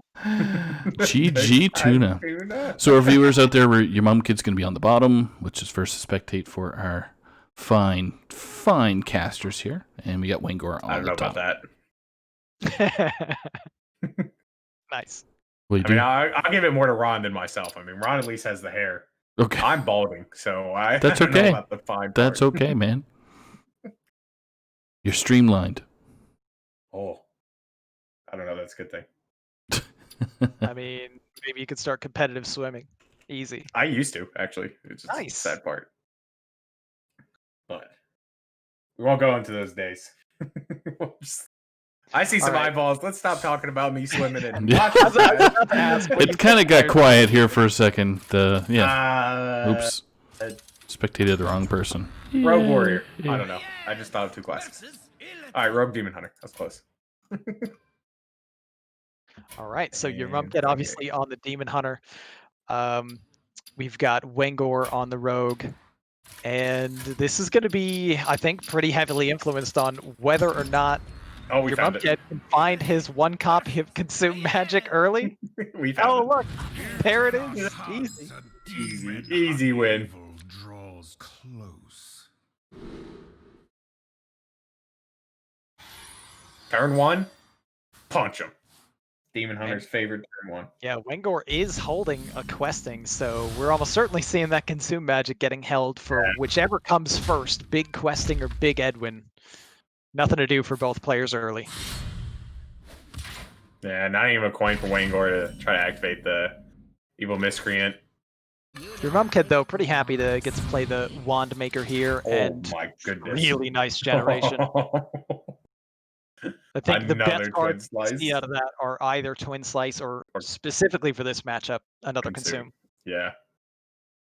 So in other words, there's a good chance that your Urmumked's got a good roll? Yeah. Yeah.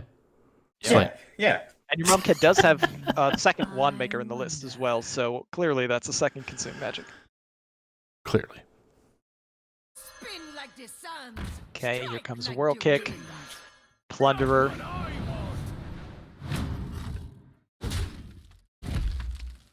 Right, not your favorite use of World Kick there early if you're the Rogue, but just wanted to get some kind of initiative onto the board. Urmumked picking up that Soul Shear, very easy clear.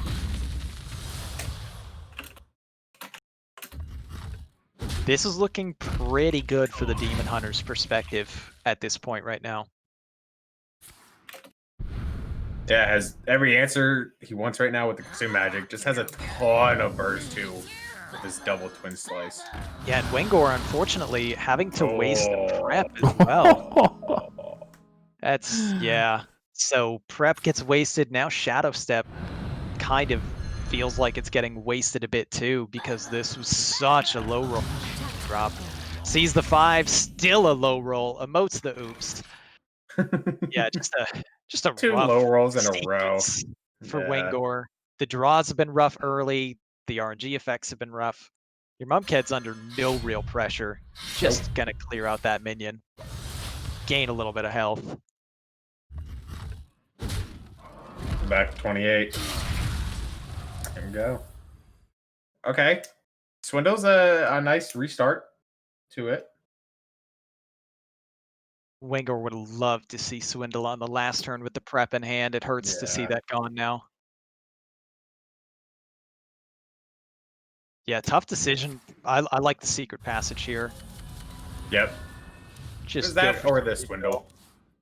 Okay. Foxy, prep, this, Swindle. Okay. We play the Yeah, whole works hand. out nicely. Prep Swindle to and start. Swindle is definitely a good lead. Yeah. Shadow Step. Another step. Oh, A J-bar, okay. J-bar's huge though for next turn. And with the step too. So we can go next turn J-bar step it. Which is nice little threat put up against the DH on back-to-back turns. Absolutely. Still just your Mumked in a position that feels really comfortable with the second Warblades in hand and double twin slice along with more attack buff and the relentless pursuit. Shard Chatter Mystic to clear any wide board that could be a threat. Really just doesn't want to draw frags to deactivate this Mystic. Yeah, we just got 2 in deck right now. Right? Yeah. I could even see a Chaos Strike swing and a re-equip of the weapon here and just go face. I grow impatient. See what we get off the Chaos Strike. Ooh, Lapidary.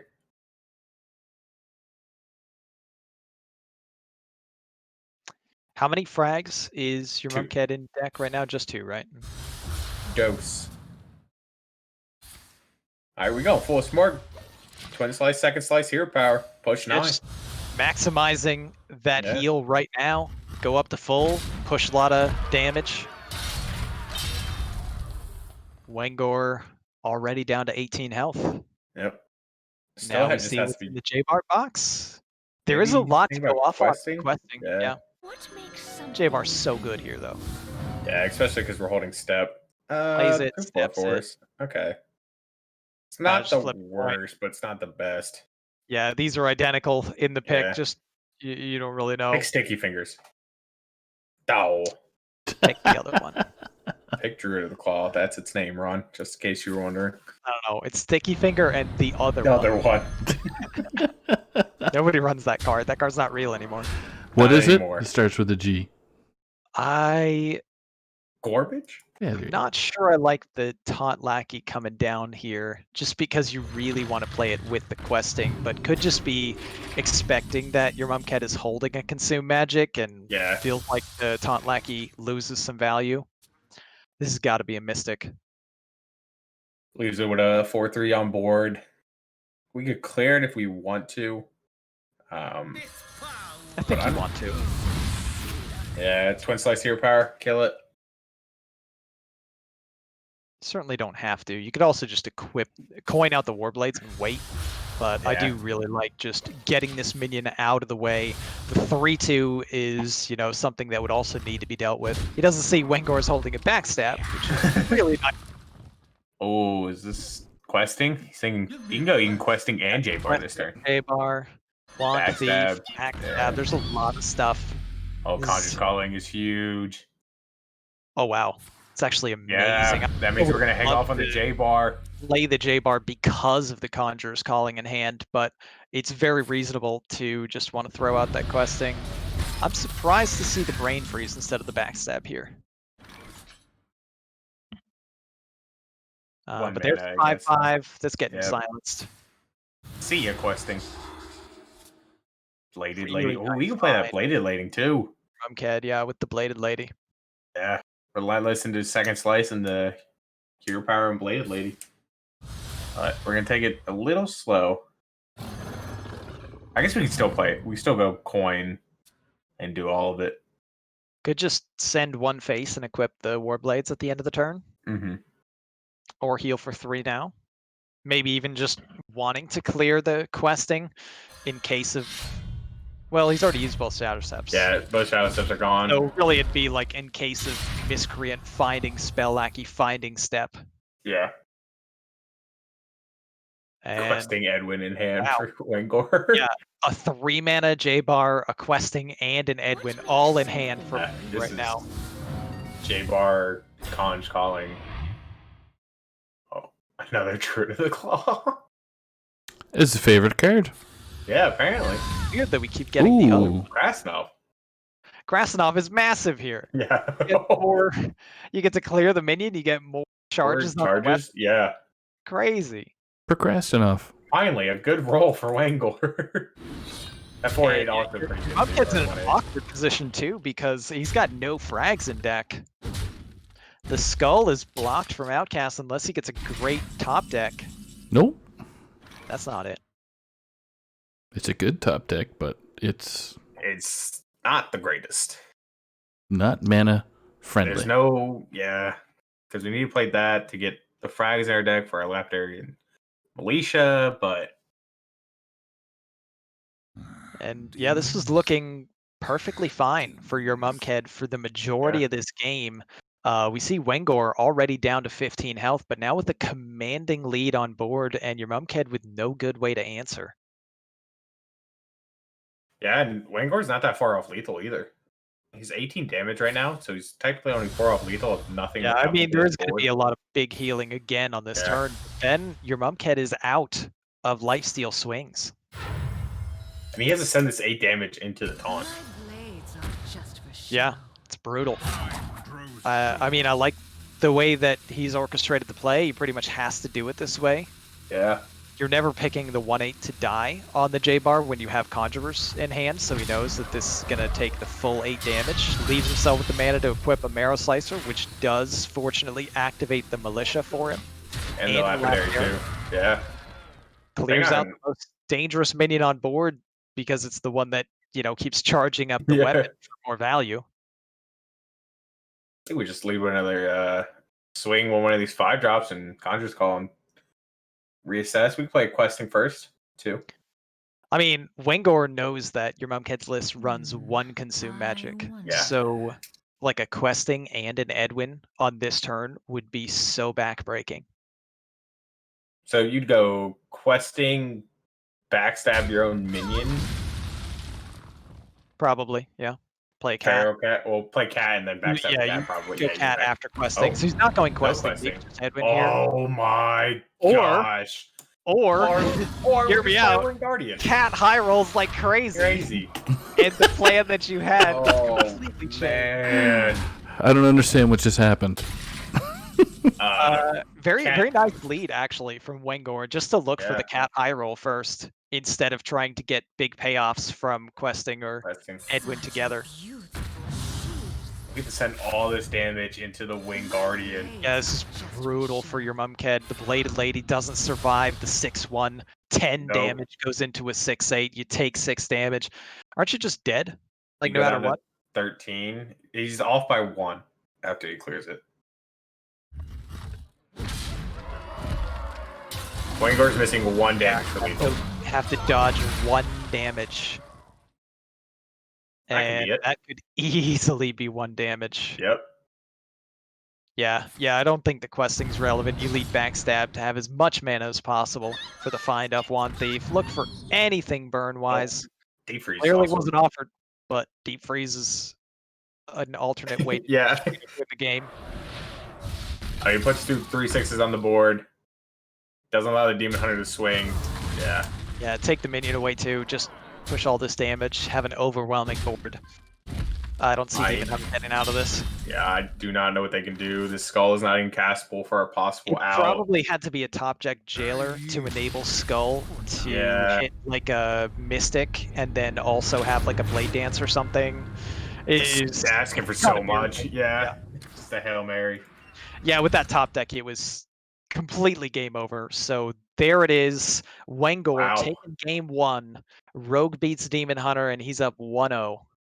And that whole time, We thought that urmumked was going to take it. It was just in a commanding position that entire game, and then one J-bar conch calling later, and it's all Wengor, and so yeah, the Conjurer's calling it was was huge. really big in that matchup, and Wengor had such a brutal start too, Yeah. with like low rolls left and right, and urmumked looking so comfortable, but it's showing the power of Rogue.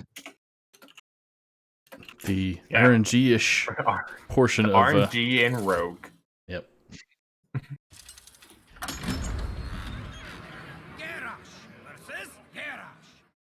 Double warrior. Oh no. Warrior Mirror. Almost It's identical ETC, yeah. in their lists too. They're probably like 28 similar or something. Yeah, 27. we talked about this at the top of the match. Yeah, Ron. I just don't remember how many are similar. It's 28 similar. Only 28, Ron. Oh, I know in your old age it's hard for you to remember things 10 minutes ago, but That doesn't say much for me, does it, Ron? I can't remember the last match. Who's up? yeah, who's Skittles is up. Hey, get him, Skittles. There it is. ETC. Okay. urmumked holding 3 pieces of combo already. I've still never played this this archetype before, so Oh, you play the ETC, you damage it, you copy it, you play the broom, you rush them, you get them. There you go. Crash course. You're welcome, Saku. bullet points are on the website. Yeah, there we go. Sometimes you got to figure out some weird math with Risky Skipper, and your whole call that you're in with at 3 a.m. is yelling at you because you didn't do the math right, but you're only off by 1. Yeah. And they're like, whoa, you kind of smart. I'm like, I know. Kind of smart, kind of dumb. Yeah. It looks like we're going to copy this. Yep. Yeah, absolutely something that urmumked wants to do early. This is huge. Especially knowing this list, like this is so good in the mirror.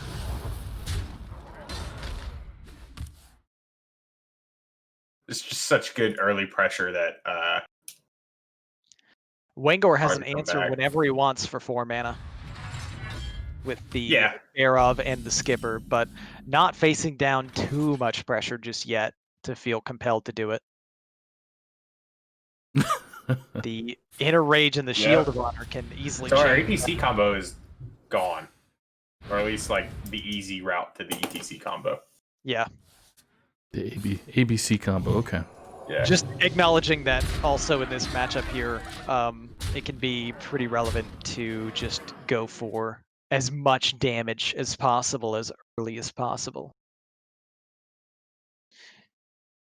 Without a Barov, honestly, Wengor could just be dead, like right now. So Barov is incredibly important here. Just as Same a with way the to broomstick too. Gets to pop the Divine Shield and then clear the rest of the board. Oh, it clears it anyways, right? Yeah, it wouldn't matter. I mean, just giving Yeah, Barov yeah. rush is enough. All right, so Wengor survives the early pressure from urmumked. urmumked having used a good amount of combo cards now, going to be forced to come up with an alternate game plan. Just win, baby. Yeah. These look bad.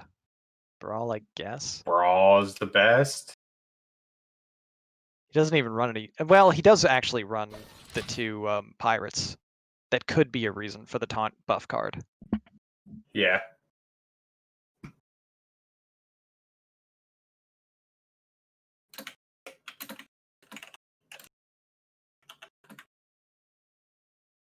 But just looking back on the deck list here and what urmumked has, Yeah, he's No. the Korkron. 1 Mrgl already down, 2 Inner Yeah. Rage, 1 Shield. There's a lot that just, Wengor's got to be feeling really good about this position right now. He's at 20 health, and urmumked's representing 1 damage on board, and so much of the combo is just gone. This looks like a really tall order for your memnarch to be able to maneuver away to win here. He went all in. You know, I mean, it is a good play because if they don't have that barrel up there, it probably just wins him the game. Oh You yeah, know? So yeah. Sometimes you just got to risk it. gotta risk it for the biscuit.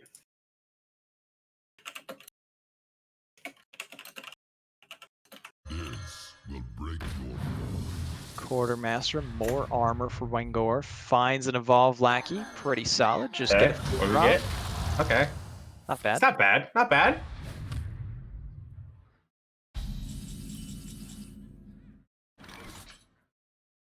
Skipper pickup is pretty huge for your memnarch here. He's done enough damage. He needs to pressure.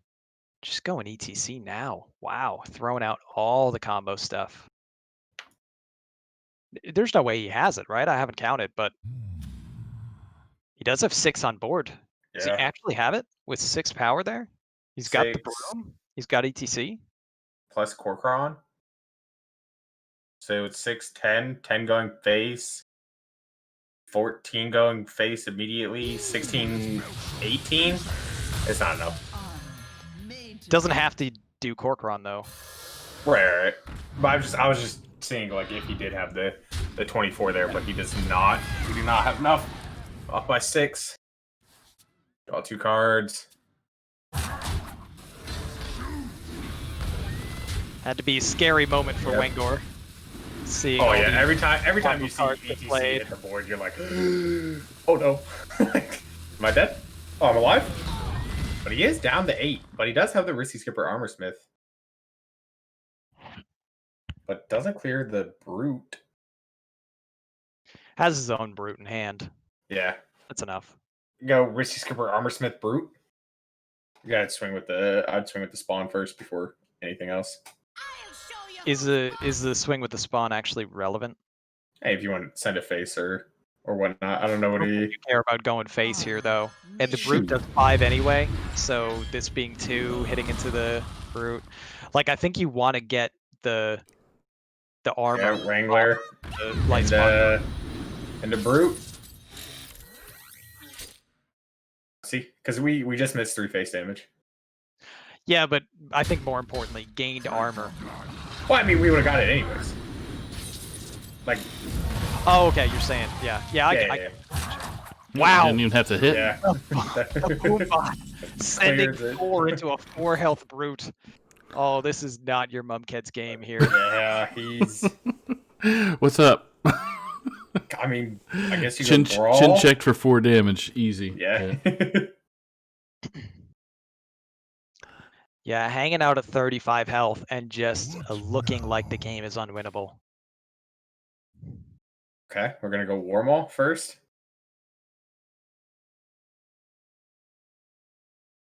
Maybe a Warmaul and a Brawl. Warmaul, Risky Skipper, Sword Eater. Okay, Okay. clears out some of the minions. Yeah. Got a bomb going somewhere and summoning another bomb. Bomb go face. 2 damage. Okay. Ankar pickup for Wengor. It's about as much pressure as your memnarch can muster here. I just don't think it. Ankar's pretty good with the green skin in hand. You can send this 5 face if you want. You want to swing with your face into it first. Yeah, there you go. Alright, let's see what this bomb can do. Still holding the Shield of Honor to send even more face if he wants. Although, you know, doesn't really get a lot of value out of that Divine Yeah. Shield. Feel like you can hold it, Yep. especially with the Sky Raider. Oh my goodness, another What a green big hit. skin. Wow. Wow. Well, I mean, your memnarch can copy a Corcoran and get 8, 9, 10, 11, 12. Still not going to be enough. I wonder. Yeah. Ooh. He's going to be 5 off lethal if he just goes full damage burst here. What's he got left for buffs? Nothing, right? Double Maybe he's Inner Rage, just double shield. hoping gone? that Wengor overextends into the Brawl. Yeah. Because Brawl is discovered. I don't believe it's main decked in the list. No. No, it is not. It was found off the Lecky. All right, let's play another green skin. Yeah, more greenskin. Yeah. You're a Wengor fan. That does not feel good to see that second one hit the board. Oh wow, finds a taunt. Just absolutely. Yep. I mean, you still both had Your double Sword Eater in deck, so we're gonna find it eventually off of this. Yeah, chooses to finally use that Shield of Honor. If there was any chance that your Mrgl could get there, I think it comes from the Corcoran getting copied and going face. And I guess you have to Brawl here as your Mrgl and hope that that 1/2 lives, or maybe play a Brew and Brawl. Yeah. I think that's what we're gonna see. Broom Brawl. Once the Brawl comes down, the taunt hits the board, and then you don't get there.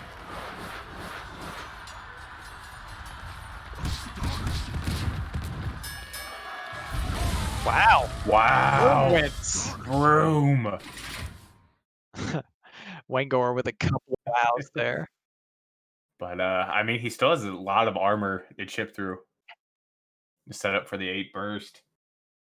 Yeah, I think you just get your last weapon swing in and play the taunt now if you're Wengor. You have 2 charges on this weapon, but I don't think the last 4/1 charge should be all that relevant anymore. Draw your other pirate, the other Sword Eater. Yep. Gotta play the gold one, man. Unless you're playing both of them, in which case play the non-gold first. No. You're Get that definitely not gold playing weapon. both. Definitely not playing both. Yeah, I don't like playing both either. Just throw away a 3/2 weapon. Yeah. No, you don't care about this broom. This broom has to hit into the Sword Eater, so. What are our pirates left for your Mrgl? Still double Sky Raider, 1 Sword Eater? Maybe Sky Raider finds some kind of miracle?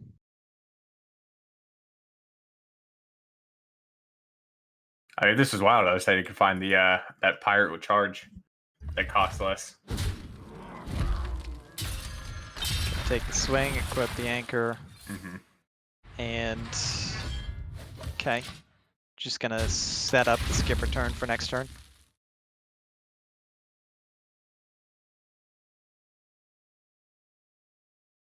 I love that your Mrgl found like all his like ETC combos like instantly in Wengor over here. Like, yo, where my pieces at? Like, yeah. Just holding on to 2 pieces right now for him. Yeah. Just no way to give things rush for ETC. Yeah. It's just like, hey, I'll find it eventually, guys, I guess. I like the other Sword Eater though as the consideration to come down now for blocking charge damage. Okay, about as good of a draw. 180, yeah. That your From everything left in the deck, that's probably it. I think it just has to go all in. It's skipper, Corcoran, copy, play brute. I don't know if you can actually play all those on this turn. It does take 8 mana. Sure. But everything's damaged, so I think it should still stick around. No, because Sword Eater dies. 1, 2, 3, 4, 5. And damaged Corcoran out of the deal. I think brute is Plus playable. 3? Yeah, okay. Or 2. You do kill your own Corcorans though, which I guess maybe you just can't do. Yeah. Gotta hope these stick. Yeah, if they don't. This extra 8 damage. Yeah.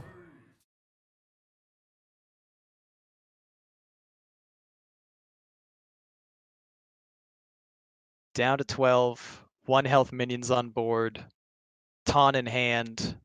I mean, when is this ever not just swing face, hit face with the 1/8, play skipper and Sword Eater? I guess you can lead Quartermaster first to get less ticks on skipper to damage your own stuff. Gain more armor. Yeah, I like just sending everything face, risky. This is probably the win here. This should lock out the game. Yeah, no burst damage left, no combo left. Just hope and a prayer for your memnarch here. Very nice. Uses the mana as well. Get Yeah. max armor with the button.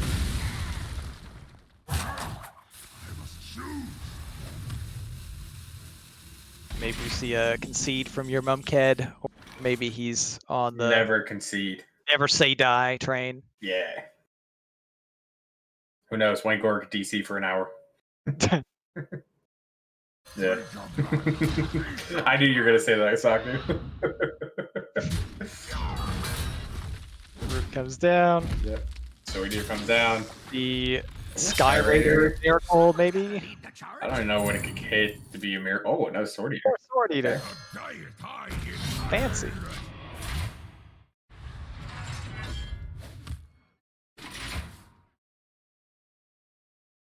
Man, Well- we found one broomstick at any point this game. In fairness, yeah, Wengor's hand is still awkward enough that, like, I don't know, there's some kind of window of opportunity. As tiny as it might seem, it's there. It is. I mean, this bird's gonna live and smack again. So, Well, you could just take the damage with the weapon on the brute. Right, you need to play your shoot lackey to get through this taunt. Then you can copy something. I mean, you can just double trade into it and punch it. So we're gonna leave it. Okay. Yeah, I mean, well, you know, you're taking 5 damage either way, right? Yeah. It's also 5 health for combo if you finally find that broom. Oh, no scored. No Sky Raider. What is this one? Okay, Sky Raider Mrgl Part 2. Two. Hey, he's on green skin. Pretty good. Yeah, we can swing this weapon in, play Sword Eater, play Greenskin. Props to your memnarch. He's Yeah. he's fighting. And Wengor's drawing just badly enough here at the end of the game that there's still a window of opportunity for your memnarch to steal a win. Absolutely. I wonder if we should have held that shoot lackey though, as an activator for our ETC in case we top deck broom, because then we just win. Well, the skipper's an activator right now. And Oh, you the gotta way use- oh, memnarch yeah. is playing like he doesn't want to send any damage into the skipper. All right, broomstick for lethal. But this would be it. Draw broomstick, win Boom. game. Uh, Both broomsticks, also- bottom That 9. also kind of wins the game, though. This costs 4. You just copy it twice. Yeah. Never draw it. Oh, well, yeah, would you ETC? Could you actually pull this off with ETC, Brute, and Copy? You only get 2 chargers, though, so it's only 4 damage. I don't think it's good enough. You can't play the ETC here. You probably just have to. Like, because your memnarch gets thrown out so many cards. How does he beat you if you get through this board with 1 real card left? But Wengor wants to go ETC. Okay. Do we? Oh, because all the Have it? damage. Yeah. Oh, right, the skipper. Do we have it? I was thinking about the skipper, and you can actually copy the ETCs, but then it's it's just a 6 from the 1 brute. You still don't have it. You copy a brute though, right? Like the Okay, second one copy copies brute. 1 ETC and then copy brute. Yeah. Yeah. Oh, No, this is the lethal. weapon. Yeah, this Oh, is the lethal. weapon. Yeah, I yeah, wasn't yeah. even looking at the weapon in hand. Yeah. Oh my goodness, Ron, we're Oh, so nice. bad. Nicely done by Wengor, finding the lethal. Oh, yeah. That was a complicated ETC one. I was not focused on ETC comboing at all. I was purely looking at clear as board, win game. But I think either way, you know, the line is there, and Wengor played it to perfection. Nicely done.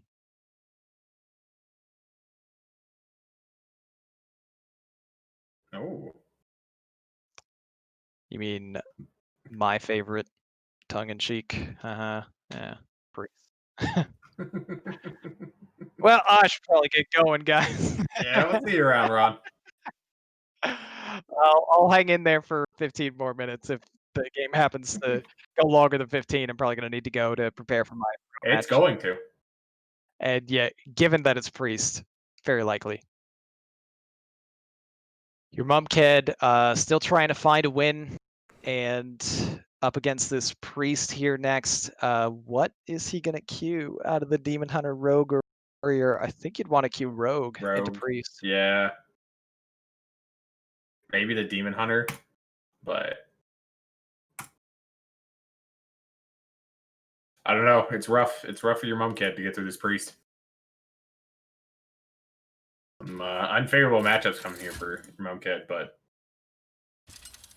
never say die. I mean, you almost found a way back into that last game there after being out of it for so long. Yeah, that was awesome. That was some really good fight he put up there at the end. And I mean, he almost had Wengor dead on like turn 5. It just came down to a Barov early. Yep. I mean, we were talking about where's the broom, but you know, the broom was pretty important on the turn that Wengor did use it. Yeah, that's true.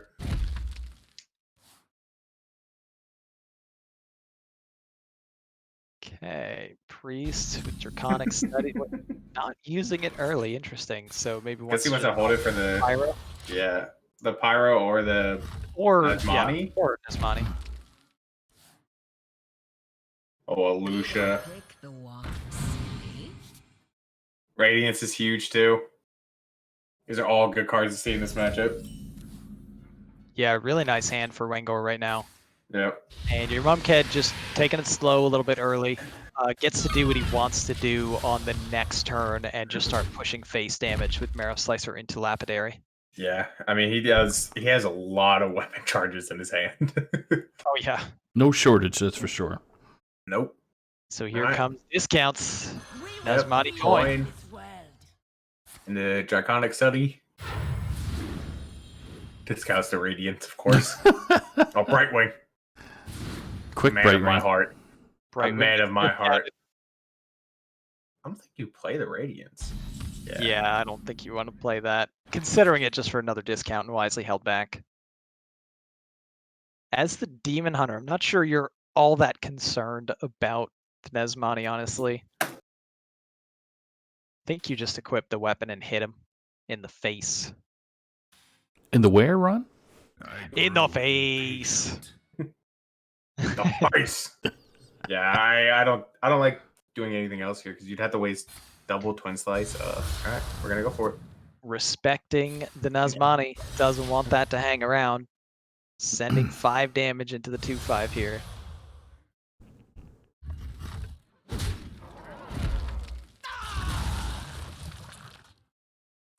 Oh wow, Wengor can just get it right back.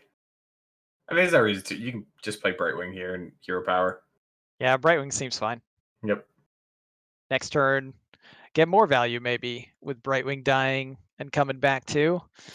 Wengor, nope, just wants that Nazmani again. Oh, he gets the Wand Maker too. I forgot about that. That makes a lot more sense actually. Yeah. I forgot about the Wand Maker. It did nothing so early. Yeah.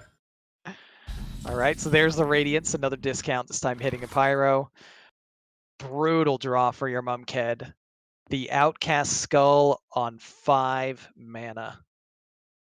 Such a beautiful. Oh, we're expecting it again. Killing it off.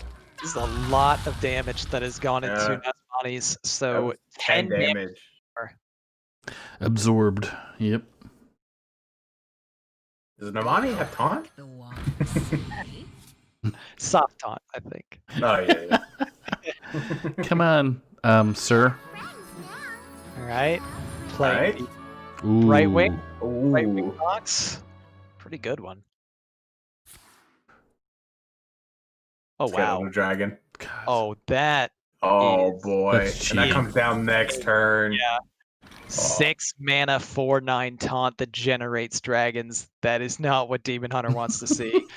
Your memnarch did pick up a Blade Dance, which could be very important in the immediate future. Yeah.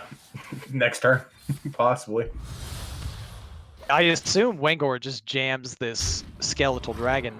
Yeah, absolutely. It push so much damage here, but then next turn with the dragon, it looks great for Wengor right up until Twin, second Hero Power Blade Dance. Yep. chooses not to use a Wave of Apathy there to trade off on that Lapidary. Respecting that your Mumked might like clear this right now, and doesn't want to leave him with a 5/5 to continually push face. Yeah, here we go. Now, the Blade Dance feels a lot worse for your Mumked. He would have loved pushing the 5 damage, or even just having seen the Wave of Apathy as a card that's gone. Yeah, but you have to do that. Can't miss the 9. Yeah. Gotta send this damage and set Wengor to 10.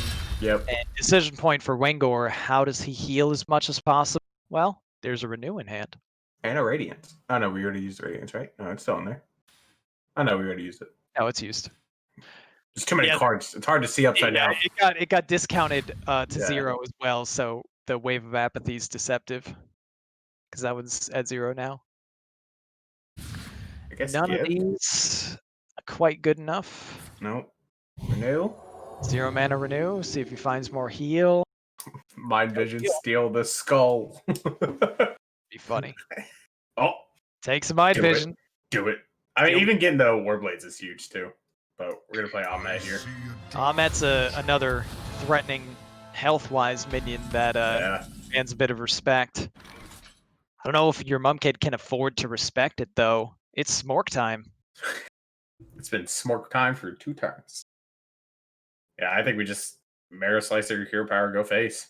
Just got to ignore the Ahmet. Yeah, it enables the Warblade Skull on turn 9, although not happy to give that as an option from Mrgl. Yeah, that's the other thing. We're into the point of this game where, as a Soul DH, you got to start figuring out, like, what do I want to give his Mrgl? Like, you don't want to give his Mrgl, like, Warblades and Twin Slices. So, yeah, Wengor has hands so full of cards, though, that Skull's probably fine to give up. Yeah. Oh, just if punch the Ahmet and kill it. Okay. Respecting the Ahmet. And missing the 5 damage face once again. So, so far, Wengor has saved 15 health on minions that your Mumked didn't have to clear, but chose to respect. Yeah, who knows? Wengor could possibly have been dead. I definitely would have created different decision points with Wengor at 13 health right now.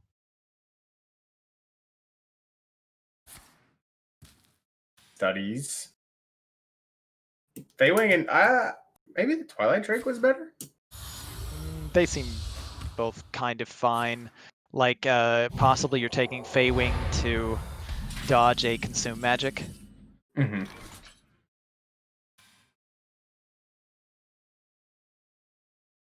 Okay. Chaos Strike's huge because we play as Bladed Lady now. Yeah, you probably still can't play that Warblades, though, because you don't want to give that up to a Mrgl turn, especially after playing Chaos Strike. So close to be able to outcast Skull from the right now as well, but not quite there. This does push a good amount of damage. Yeah. Oh, no. He's going to play the Warblades to end the turn.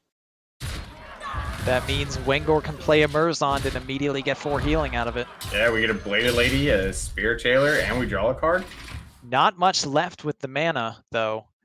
Mrgl does cost 7. Yeah, and we got there should be a second Wave Apathy in here. Yeah, it costs 0. So, we're going to Alex? Interesting decision from Wengor here. So Alex Wave must be the consideration. I bring life. Yeah, I don't know. I thought that was a huge Mrgl there. Maybe Embalming Rituals coming down here? Maybe Mind Vision to find out what the one card in hand is? Yeah. Gonna find out it's that Skull. Well, ending your turn with 0 mana facing the one card in hand that you don't want to see. Yeah. That's got to give Wengor a little thrill of fear, maybe. Oh, God. Oh, that's your last card. Okay. But Soul Fragment's huge for Wengor, but bad for your Mumked. So we miss out on 1 discount. But we do get a discount on this Panthera, though. Crucially does prevent Relentless Pursuit and Hero Power. No, wait, it doesn't. Yeah, he can do all those things. Yep. Relentless Pursuit, Hero Power, Mana Feeder. Yep. And I don't know, holding the Mrgl after seeing Lifesteal Weapon get played might really punish Wengor because Now your memnarch doesn't need to be afraid of giving the Warblades to Wengor and can just throw as much damage as possible. Leading with the Mana Feeder, seeing what the draw is. You ever trade off on the Alex for to play around Apotheosis? I mean, it's a big consideration. That's huge healing. You might just take the line that if I do trade into this now, how am I getting enough damage to kill them? I just have to hope that they don't have it. Holding that Relentless Pursuit, gonna ignore the Alex. Yep, okay. It just push damage.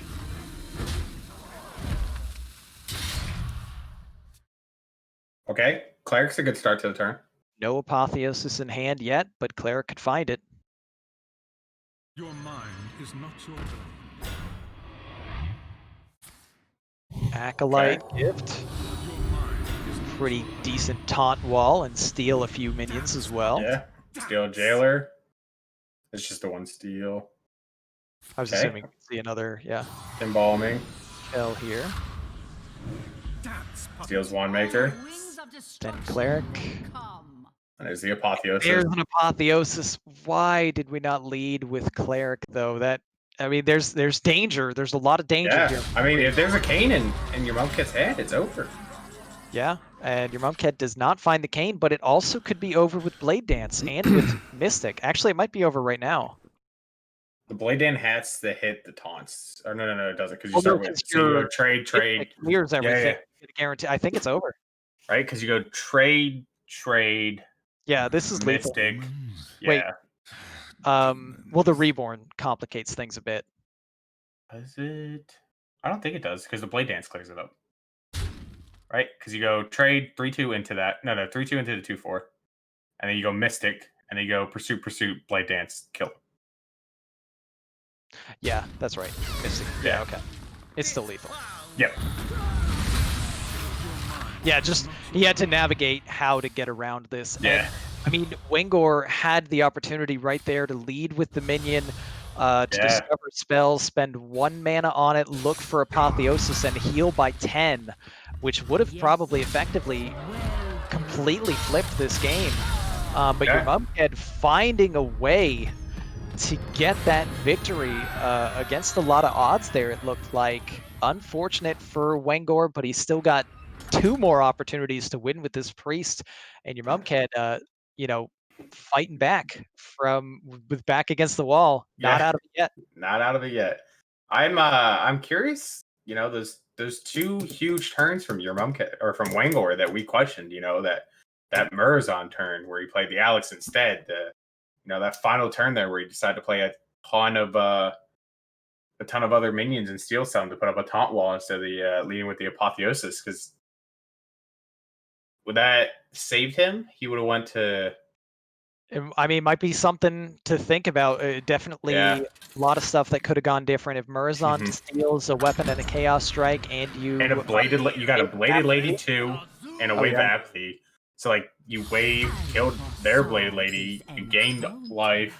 Now you have the lifesteal weapon. Now your memnarch bringing the rogue, which feels pretty good against priest for the most part, and it might come down to a game 5. But warrior, at the very least for memnarch, it's good that it's enrage focused, which gives more of a chance. But warrior, especially with ETC, does not feel great into a priest that has a Lucia.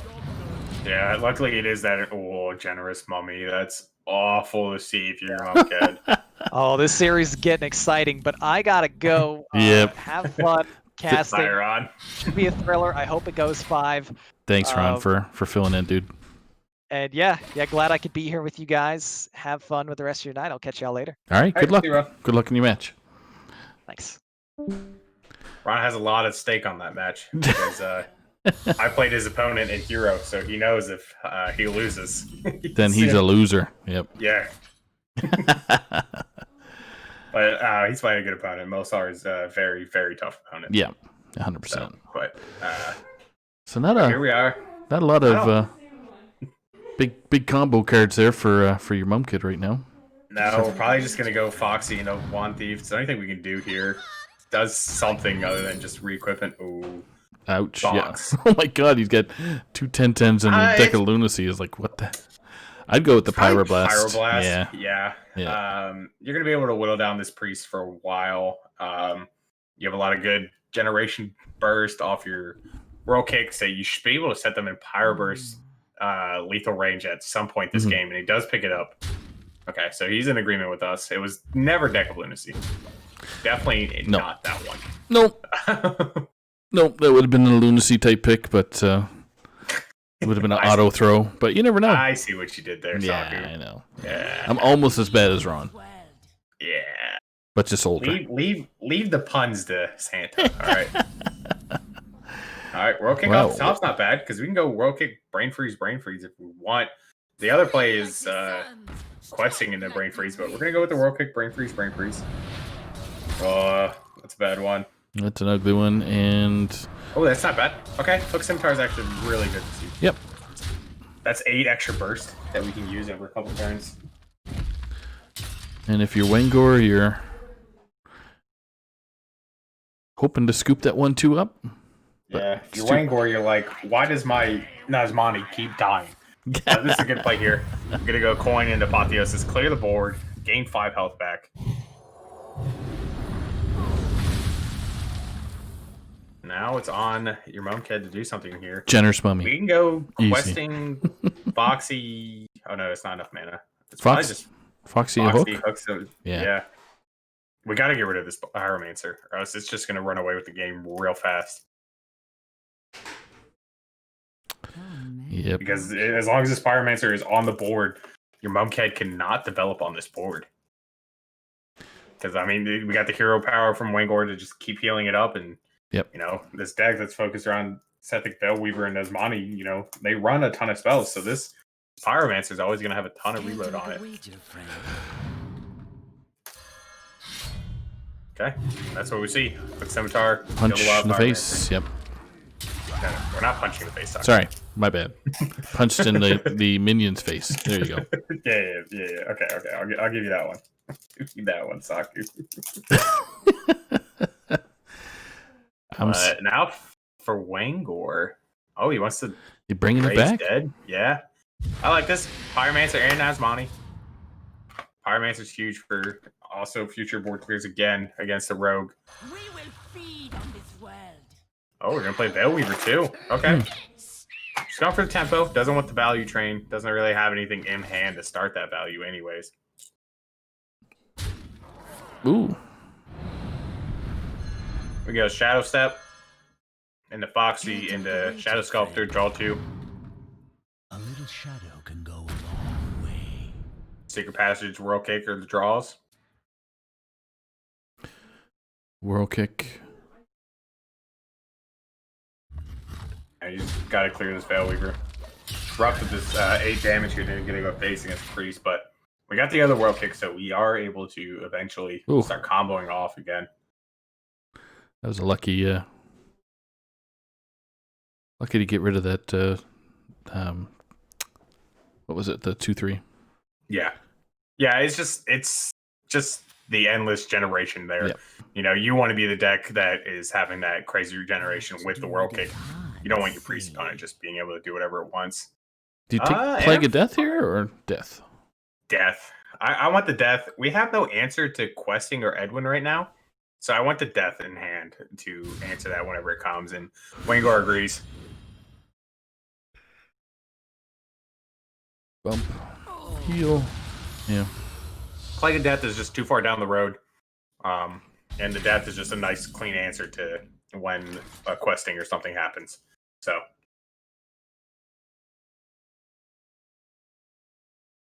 Spin like the suns, strike like the winds.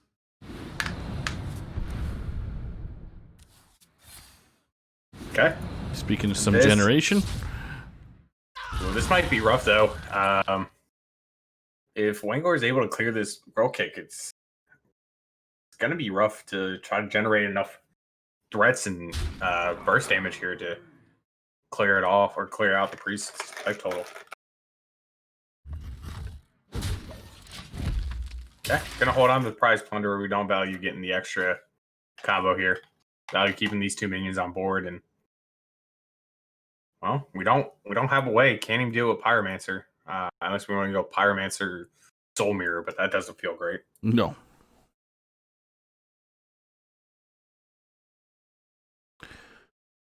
I guess we can Alusha? So you're going to pick up Alusha? Oh, no, not even. I was thinking Alusha and then Jandis, but not enough mana. Nope. Oh, okay. I don't mind this from Wengor. Don't have an answer to World Kick, so give them no combo cards. And also now gives you full information on what you're dealing with in the next couple turns here from your memnarch on the road. Yeah. Pop that. Give me a quest. The end is near. There you go. Yep. There's Play your our own answer. quest and make it a 3/3. Yeah, steal it. And he knows he's holding death. Like your memnarch has death in hand. But if I'm your memnarch, I'm probably just gonna burn this Soul Mirror here. Yeah. Oh, you got Soul Mirror? That's nice. 5 mana? Yeah. Oh, bam. Wand Maker, Soul Mirror? No.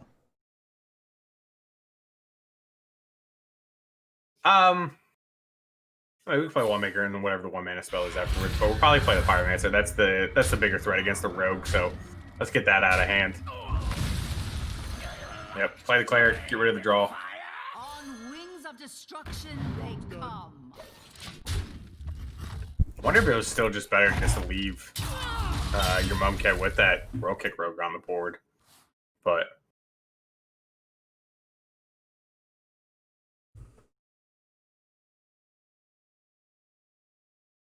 You don't pick the one. okay, Wand Maker, Ugh. Draconic Studies.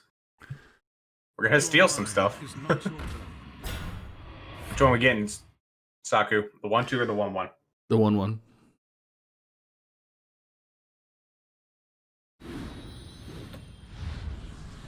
Yeah. Puppet, dance. The puppet is dancing.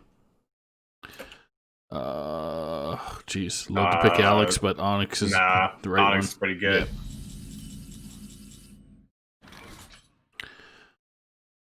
Okay. Bear off. Questing. Yep. Nah, it's probably just Jandis here. What makes something real? Yep. See Jandis. Oh, Twilight Runner is huge. Wow. It's gonna allow the Rogue to redraw real fast. Oh, up to no good. Me too. Yep. And Wengor's Wengor's die yeah. because he knows there's just 2 dragons and a death sitting in Wengor's hand, and currently no way to clear it.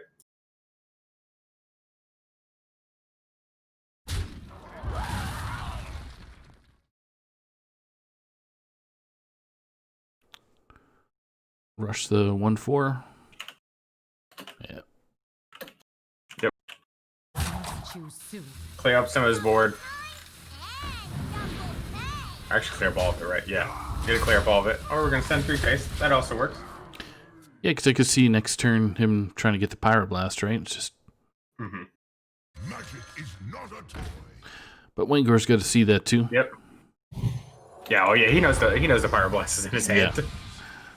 Ooh, that's But a good one. It's silence isn't that good because after you just made all these minions 1 health, if you silence them, they're gonna go back to the attack that they were just at though. I was Setting more. up more for that Pyroblast. I was Are you talking thinking about more Plague the of other. Death? Yeah, Plague of Death was easier. Yeah, if he's Alive. yeah. He does get a live. You get a swing with a Twilight Runner, get to draw 2 cards.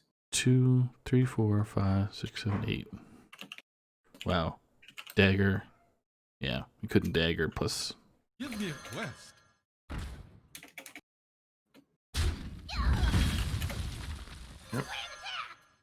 Okay. Then in his Secret Passage, you're gonna make this questing as big as possible. But he knows there's a death sitting on the other side, but he doesn't care because if he's wasting his turn to look at the questing, he's fine with that. But little as you know, this Plague of Death is coming in hard. Yep.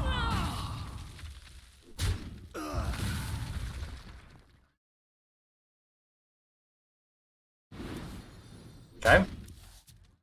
Oh, Viscerate's pretty good. Could have pushed some extra damage. Swindle's good too, I guess, hey? Yeah, draw some extra cards. Choose soon. Start with the Swindle. See what we hit. What's your deck like though? 8 versus 16. 8 cards, we're fine. Rogue doing rogue things. Yeah, I like to see Feral Cat in this space, and then Prize Plunder down the Onyx Mage Oh, Trap. there you go. Wing Guardian's good. Yep. I really wanted to Vista space this turn. But I guess your mom can hold on to it for future turn. Seeing that he couldn't set his opponent at 10, just held it up. But, I mean, this is, studies into Plague of Death. Skeletal Dragon's pretty good. Could set up a taunt on the following turn after his death.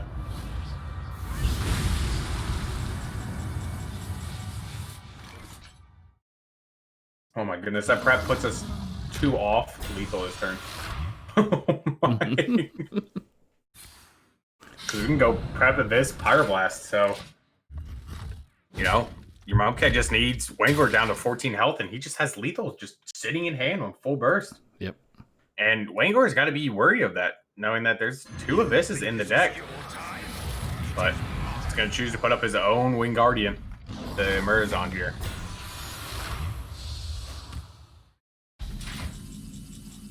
Oh, another prep. Oh my goodness, if we had another Eviscerate, that'd just be game.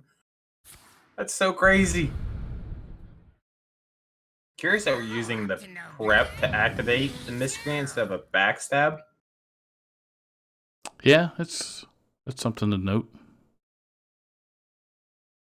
Maybe using backstab now, but you can't use it on Mrgl, obviously. Yeah, you're gonna use it on Mrgl. I was just curious why we would start with the prep over the backstab. So many options. Yeah, shoot Lackey down, the Wing Guardian, then we make a trade. Follow the Miscreant. We're gonna send our face into this Wing Guardian. Oh my goodness. Wow. Okay. So yeah, we still go Wing Guardian into the other Wing Guardian, trade our face in, and send 4 face. Backstab prep. No. Nope. We're saving the prep for the 14 burst combo.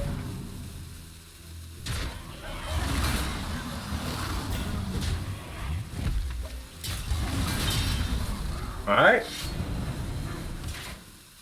There's no way. Wengor on a prayer. He has a death to answer the Edwin, so we'll probably see death into Skeletal Dragon into heal. But it's not enough. Yeah. Because your Mrgl can double trade into the Skeletal Dragon, and he just needs 1 damage to survive and go face. And he has lethal with the prep Eviscerate Pyroblast.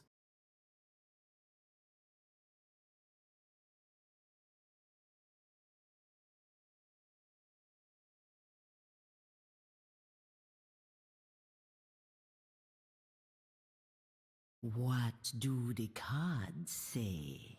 I'd have to go for a Cobalt Spellkin play, but I mean, to him, he probably thinks this Skeletal Dragon might be good enough, but we're going with the Spellkin here.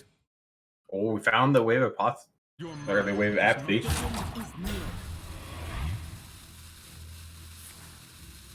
Let's see what we steal.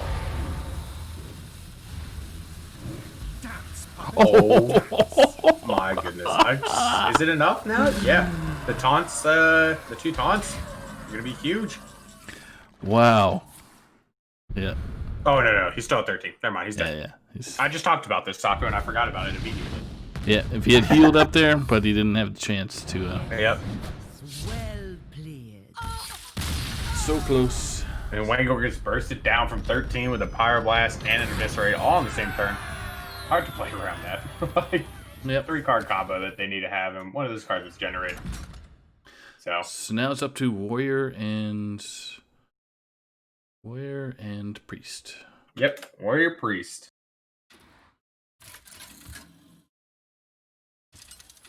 I like Ron was saying before he bounces, this matchup for just in general ETC versus Priest does not feel good, but luckily your Momcat does have like a little core con package that he can use with his Inner Rages and his Shield of Honor in there, which is maybe why he was running it, in case he was thinking about this matchup here.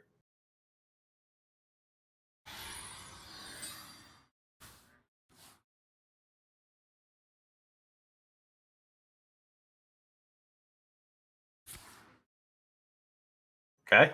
Draconic Studies, Crimson Hothead. Pretty good. Try to push back on tempo. Also activates our Cleric of the Scales for the following turn.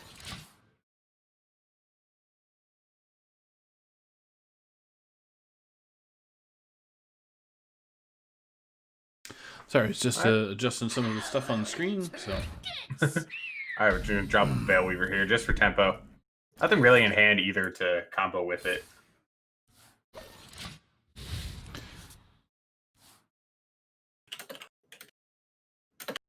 You've got me fired up. Okay. Gonna go Coin Sword Eater here. Sword Eater taking out the. Yeah.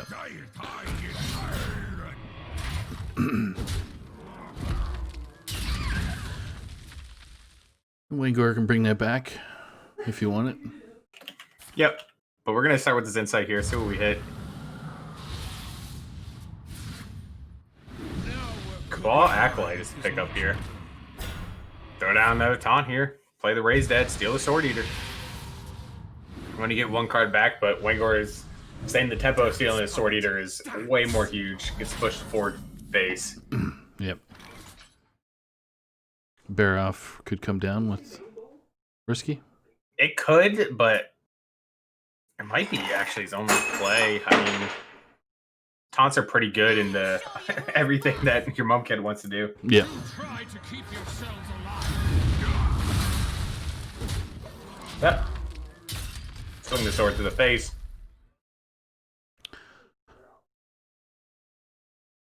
Now we get to see what Wengor wants to do. Leaves off with a renew. Mass Dispel. Palm Reading is not bad either. Auspicious Spirits. Okay. Oh, he takes the spirits. Okay. I summon a random 4-drop.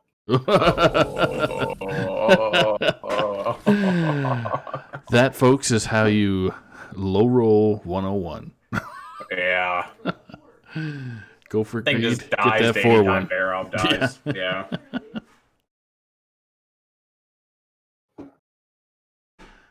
Yep.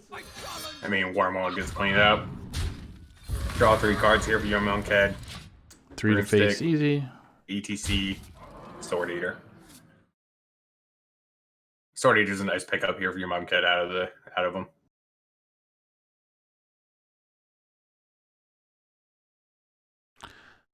Pyromancer's a little tricky here, but Okay. Pyro.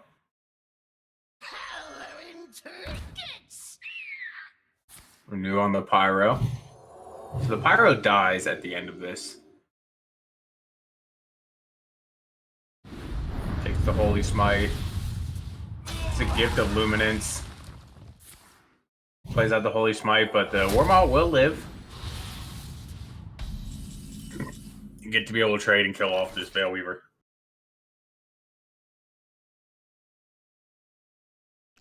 so the advantage still looks like it's in urmumked's favor right now, based on Yeah, the cards as well as Yeah. our caster Wengor's vision. just Wengor's just not generating a whole lot Yeah. in this, and urmumked just constantly drawing and keeping on this pressure here. Yeah. I've always hated playing against Priest in matchups like this, just because there's Oh, a 1/10. the stealing ability. Yeah, it's kind of frustrating. If Wengor finds an apotheosis, this 1/10 could be huge for him. For Maul Challenger.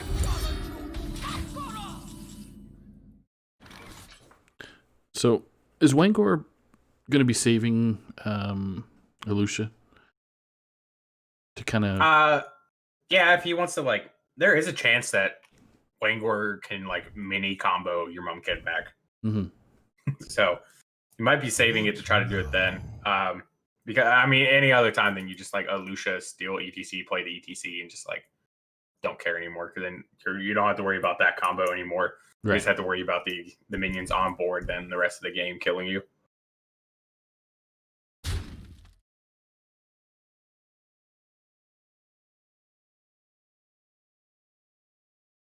Okay, and we punch. We get what? Sky Raider. Okay.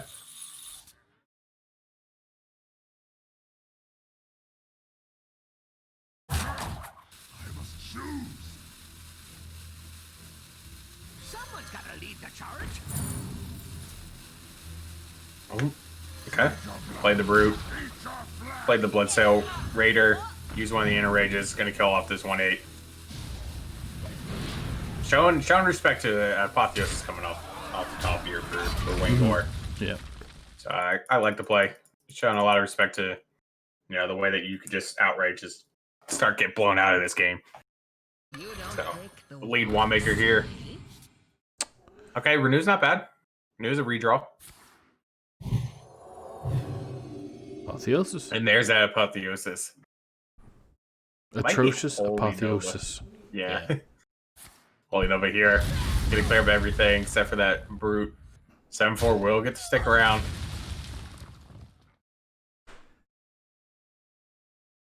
Wengor's hand is just looking Janky. empty. Like, he needs to find a dragon or something quick. I wonder if there was a turn where we were able to weave in the cleric, like instead of playing the Veilweaver on turn 2, if we played the cleric instead of the Veilweaver while we still have the Crimson Hothead in hand. True. How much different that would be, but I assume he'd still be on this low cards, regardless of how he took his early turns. But I mean, who knows? We might lose the next turn and play a bunch of ETC cards. That's a way to refill your hand, right, Taku? Steal your opponent's hand. Just steal your opponent's hand and Yeah. Why bother? Hey, opponent. Why do I I like need your to? hand over there. Why do We I need have to that. play my cards? I could just play yours. Yeah.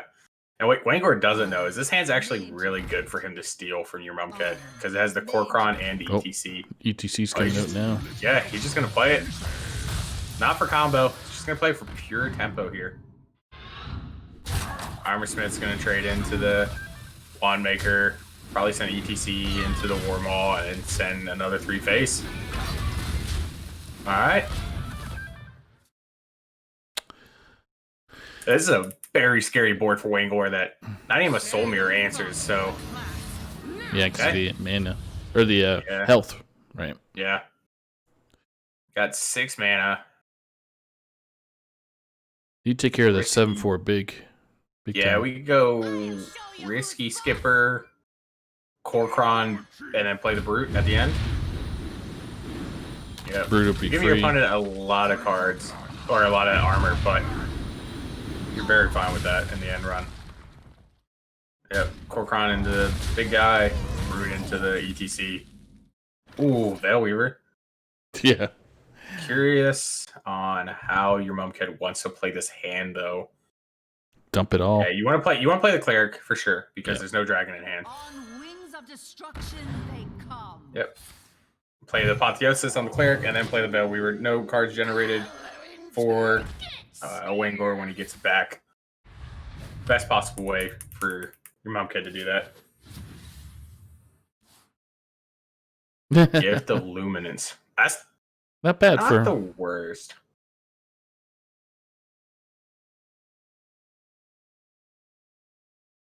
Let me look over Wengor's deck list here real quick. What must I do?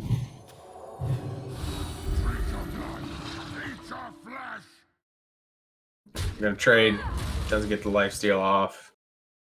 Gonna triple trade into the Veilweaver? Nah. Yep, okay. Take all the minions off the board. Wengor knows everything in hand except for this broomstick here. And your Mumked's looking rough. I mean, he still has double Interrage Shield of Honor in his deck, but he has no more. Wait, yeah, but he has no more charge. charge minions. Yeah. So he's gonna be staring down. Well, with Rush there, he should be able to take. He would taunt the Sword Eater himself. I'm just trying to think of I mean, he can. maybe you do the Sapper. The Sapper runs into the Yeah. Korkron. But you could do Broom into, or you can do Sword Eater into Sapper into Broom. Broom kills the Brute. Your Nobody loots these ruins. Sword Eater kills the Risky Skipper, and then you punch the Brute with your face, and then trade the Sapper in. You want to do a full clear, but he's gonna deem to push some face damage here instead. I like Okay. this. Okay, Spellkin's a nice restart here for Wengor. Gets 2 card generation off of it. spell. Ooh, Reborn. Might be pretty good. It's okay because the sapper he could possibly like control how minions die, and then the sapper like hits whatever the reborn minion is. Does he's open to hit? Wengor's just gonna force him. Probably the Cobalt. Nope. Oh, and hit the Brute. He wanted to hit the Cobalt Skullkin though. Yeah. Just for more card generation. But at least refreshes. Oh, there's a useless card. Yeah, this card is garbage. Copy effects. Like, what are we wanting to copy left in your Urmumked's list? Double Sword Eater gone. Double Sky Raider played. Barov gone. We still have a Warmaw Challenger. But, I mean, there's just not a whole lot that your Urmumked could really do in this game. I mean, both players with, like, no cards, but, like, the few cards that Wengor has finally got him ahead. Another copy and a rage. Yeah. Ugh. It's looking pretty grim. Looking rough. For your Urmumked. Last 6 cards are Cutting Class, a War Maul.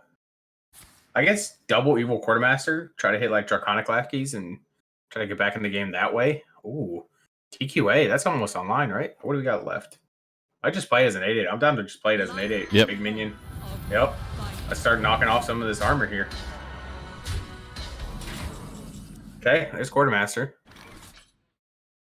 Probably definitely our best draw on the deck for your Urmumked. Oh, Taunt. what a horrible lackey. But he's gonna interrage double copy. Looks like he's going all in. He's like, I need this to live, and I need to push damage with this. But oh, there you go. oh, there's a wave apathy. We're able to kill off 2 of these Quartermasters instantly. Yeah. Asmani, wave. Keep your minions with some high health.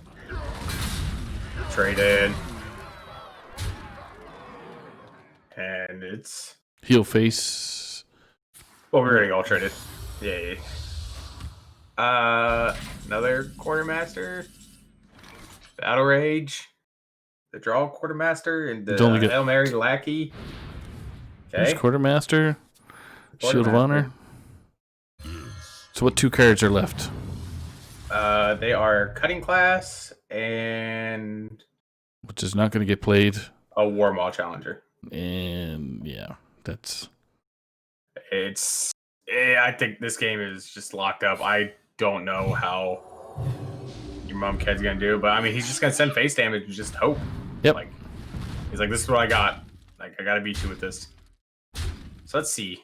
We have to double trade into the Quartermaster. Wait, does he have it? Does he have enough damage on the backswing? Because 2 have to go into this. This kills this. This kills this. Off by 1. What's Resurrection get? What is it? Like it's a Twilight Drake, a Cabal Acolyte. Does he have enough mana though? It gets a Brute. Yeah. So we'll go with Insight. Okay. Oh, Mirrors on. What was the last turn? It's a bunch of Battlecry minions with the Quartermaster, so you just get the minions. So he has to trade, and then he's got to kill 2 attack minions. A simple spell should do. The rest he's dead on the backswing. Well, we gotta heal our face. Yeah. Okay. I'm almost out of cards. Cutting Class is to shite. Yep. Just gonna play to get the Wormwall out here. Kill the 3/1. He's gonna push 4 face. There's no other trading.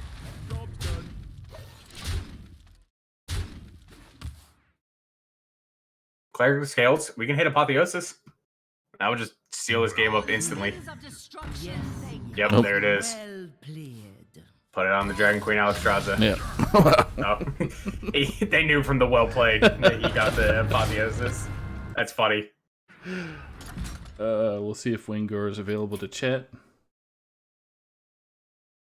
I'm gonna grill him for his use of the priest, obviously. Of course. I mean, you're his captain. You're allowed to grill him harder than I can. Wait, is Wengor the older or the younger? He's the older brother of He's the Yost. older brother? Yep. Okay. So let's bring Mr. Wengor in here for an interview.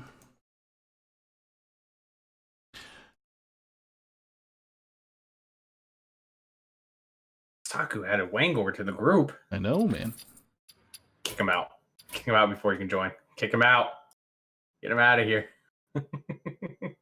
Get him out of here. Get him out of here. If he wants to join. Holy crap. Yeah, come on, Wengor. It's not like you're sitting at your computer or anything. Oh, wait. He is. Wengor. Oh, all right. See you, There. Wengor. Peace out, Wengor. Peace out, buds. Thanks for showing up and Yeah, making your captain look like a fool. yeah. And it doesn't take much. I can do that by myself. Thank you very much. Thank you very much, Wengor. I could do that by myself. Hey, Hey, Mr. Priest guy. Oh, You almost done yourself in, fella.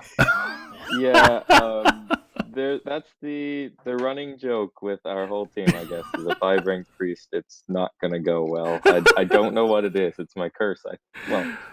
It's your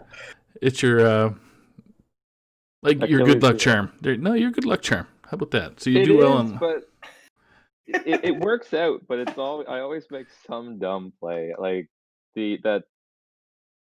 There was one game where I should have played a cleric and gotten the. Yeah. And then because if I had gotten that, yeah. Yeah. That game 4. Oh, I have tons of questions about your priest gameplay. There's not many answers to it other than it's always the fourth deck. Let's put it that way. It's never it's just like, okay, I've got the 3 that I feel confident in. Okay, let's put in priest. Yeah. Let's just YOLO this priest in. Yeah. I mean, yeah. Although there was definitely some ridiculousness with stealing his Oh man, it was the Winged Guardian came up twice in that series. Yep. It did. Yeah, and I mean, not that it mattered. I mean, I knew he had the pyro, but I didn't know that he was going to prep pyro. Abyss. Yeah, you can't play around that. You played around the one you knew he had, but yeah. You probably knew he was like holding an Abyss too at some point. Like you saw a ton of cards, but you're like, no, as long as it doesn't draw pyro, I'm alive here. Like I'm not gonna play around him having exactly Pyroblast, Prep, and Abyss all in his hand right now in a 5-card hand. So I mean, I really didn't mind that. But the question I actually have from that game is, or actually the DH game, there was a turn where he went Lifesteal Weapon, Chaos Strike, Bladed Lady, Spear Jailer, and like something else. Right. And you chose to Alex Straza your face and Wave Apathy instead of Mrgl there. Ron and I were both on the play when Mrgl on there. But why did you Alex over? Yeah, because you would have got a Bladed Lady, you would have got the Lifesteal Weapon, you would have got the you would have got +2 attack on it, and then you had the Wave of Apathy in the back of your pocket that you could have Wave of Apathy after the Mrgl.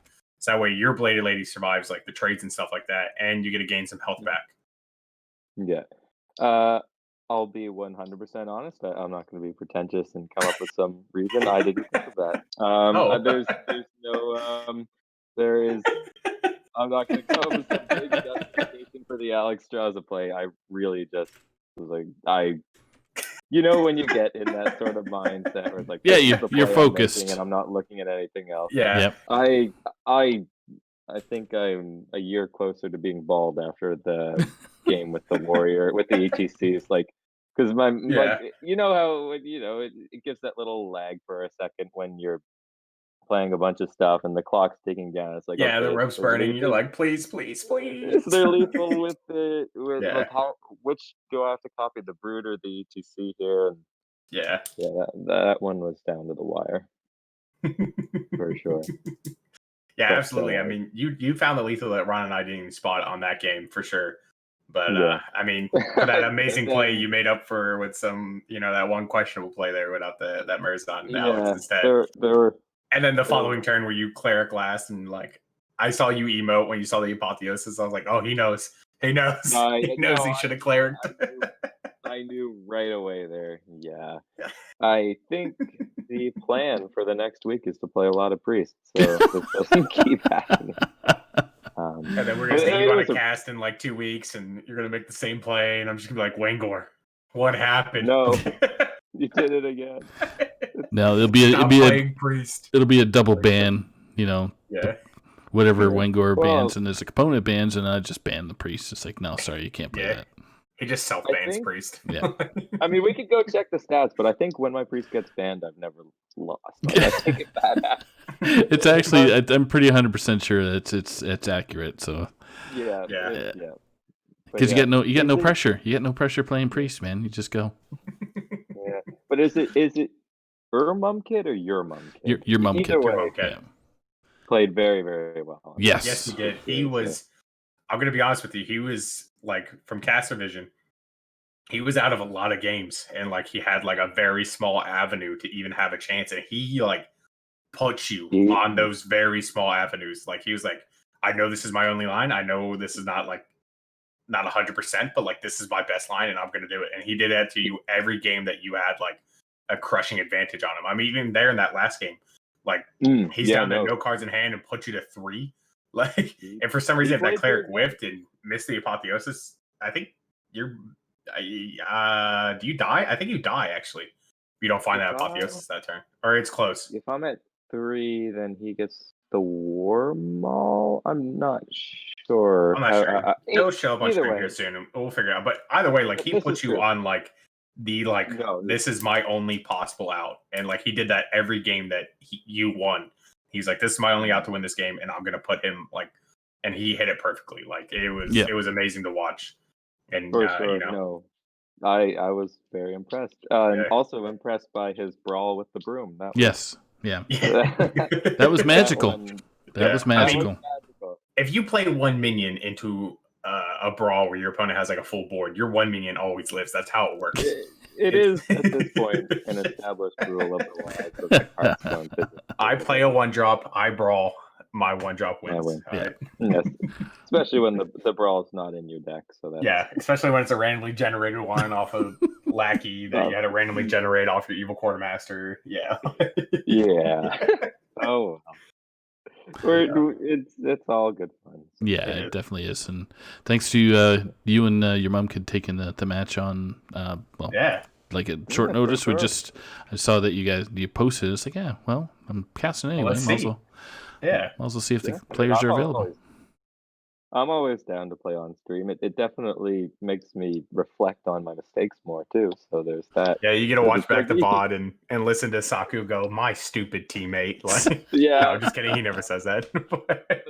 Sometimes he's very proud of me too. So so you can flex your priest chest muscles, and we're good to go. So thanks for tonight. We're good. So what's the donut shop in Canada, Saku? What's that? Tim Hortons, dude. Tim Hortons. Does Saku bring you and Yachter Tim Hortons like once a week? Like if you guys win, like here you go, Wengor. Here's your Tim Hortons, and he like looks at Yachter and he's like, you don't get any. I think it's a fantastic idea, though. I'm gonna have to implement that. Yeah, I'll just send them some Timbits. Each priest win. Can't make it down. Yeah, each priest win. It's like each priest win is like 3 Timbits, but each priest loss is like -1 Timbit. Yeah. Right. I have to buy you Timbits. Yeah, exactly. Yeah. So any or you can just play some. Yeah. Any final words here? To shout out? Maybe call your brother a loser. I don't know. What you got? No, I wish him the best of luck in his. He's playing Based. Yes, and Based has been has helped us out before, so it's going to be interesting. Shit was 2 seasons sub for you guys, or just all last season? Probably the last 4 or 5 games. It was 4 games there with Twig. Doing Twig things. Yep. So her first face-off versus you guys. Yeah. So there we go. Yeah, as Twig likes to say, easy. Yes. Easy. His whole alphabet. Easy. His whole alphabet's 2 letters. But your win does it does put you a little closer. Still puts NoProsHere ahead by 1 point though. So that was still a huge win though to just close that gap there from 1-4 to 5-6. So you're down to Itachi, Yachtster, and Phoenix to pick up some last couple wins here to put Corrupted Clown Fiesta into the W column this week. Yep. It's going to be fun to watch. For sure. Absolutely. Nice. Well, thanks, bro. Thank you for having me on, guys. No problem. Thanks for coming in such short notice. No problemo. Have a great evening. Yeah, you too, man. Yeah. Take care. Wow. Always like talking to Wengor. He's always just giggling at himself for things, and I love him so much. And that's I think that's how most players, outside of being tilted with shaman antics, but it's general consensus with most of the players in THL is like that. It's just lighthearted and like, you know what, I gotta laugh, even though I lost. I gotta laugh at it just because fun stuff happens. So, told him about a better play, and he just goes, "You know what? I just didn't think of that." Yeah, I was locked. Yeah. I was we've locked all on. been there. He hit the nail right on the head there. We've all been there where we're so focused on one play, and then someone else goes, "Hey, look at this play," and we go, "That was a play." Oops. Yeah, oops. But some very, very tight plays through a lot of that game there. That early game 1 play from Wengor, finding that tough lethal there on that ETC mirror. Urmumked practically putting Wengor on like, you have to do this or else I'm gonna win the game. Like, his like absolute perfects that come back in a lot of those games. And shout out to both players there. That was a very fun series of cast, very fun series to watch. So it was always great to have here on THL, especially the first Thursday night throwdown of the season. Yeah, no, we rang it in with three matches all on the same night. It's pretty cool. Absolutely. So tomorrow night we got one match, I believe. One match in the BG's lobby, right? Yep. Actually, I'm not sure if there's a match on Friday, but. Didn't you say you have Heatshot versus FBM2? Oh, there we go. Series, right? Yep, yeah, that's confirmed. So at 8 p.m. After that will be the BG's lobby. The first round of the first set or first lobby, or whatever. The first lobby of 4. There we go. It got confusing there after a minute because I was talking to Based right after she mentioned it was like 2 sets of playoffs. It's like, okay, all right. Yeah. So Friday, Sundays. Friday, Sunday, BGs at 9 o'clock for the next 2 weeks. And that'll determine the champion. The Alpha Season champion. Yep. It's exciting that we get to crown 2 Alpha Season champions in like 2 different, like 2 seasons apart. Wild was 2-3 seasons ago. And now we get to crown the BG's Alpha champion here this season. So that's cool to look upon itself and how much THL continues to grow and stuff like that. So so tune in tomorrow night, and not sure what Saturday's bringing or School Stone, but we got certainly. It looks like we have nothing for all of Saturday right now. So if you want to play on Saturday at any point, if you want to play like midday, hit up Marty B and Dr. Fish. If you want to play at night, please hit up Dande. He is the one for later night, but Marty B and Dr. Fish are the ones that opt during Saturday afternoon. Sunday School Stone, I believe, has a match at 4 p.m. Eastern. Yes, 4 p.m. Eastern, and it looks like it is Diamond versus Quaz, a Legacy Gold Conference match. Oh, so it's an all-Canadian British Columbia battle. Yeah, absolutely. Battle of Canadians. And then, of course, as Saku said, Sunday night we'll return with the BG's lobby at 9 p.m. with a possible match before, but as of right now, it's just BG. Yeah, exactly. So that about wraps us up for tonight. So thanks for BrushyTuna. Thanks for Ron for chipping in. Going to be regular on Thursdays, so stay tuned. Yeah. Bring us your matches on Thursday. It's Thursday Throwdown. Yep. We back and better than ever. 100%. Legendary casting crew. All right. Good night, everybody. We will Good night, everybody. See you next time. See ya.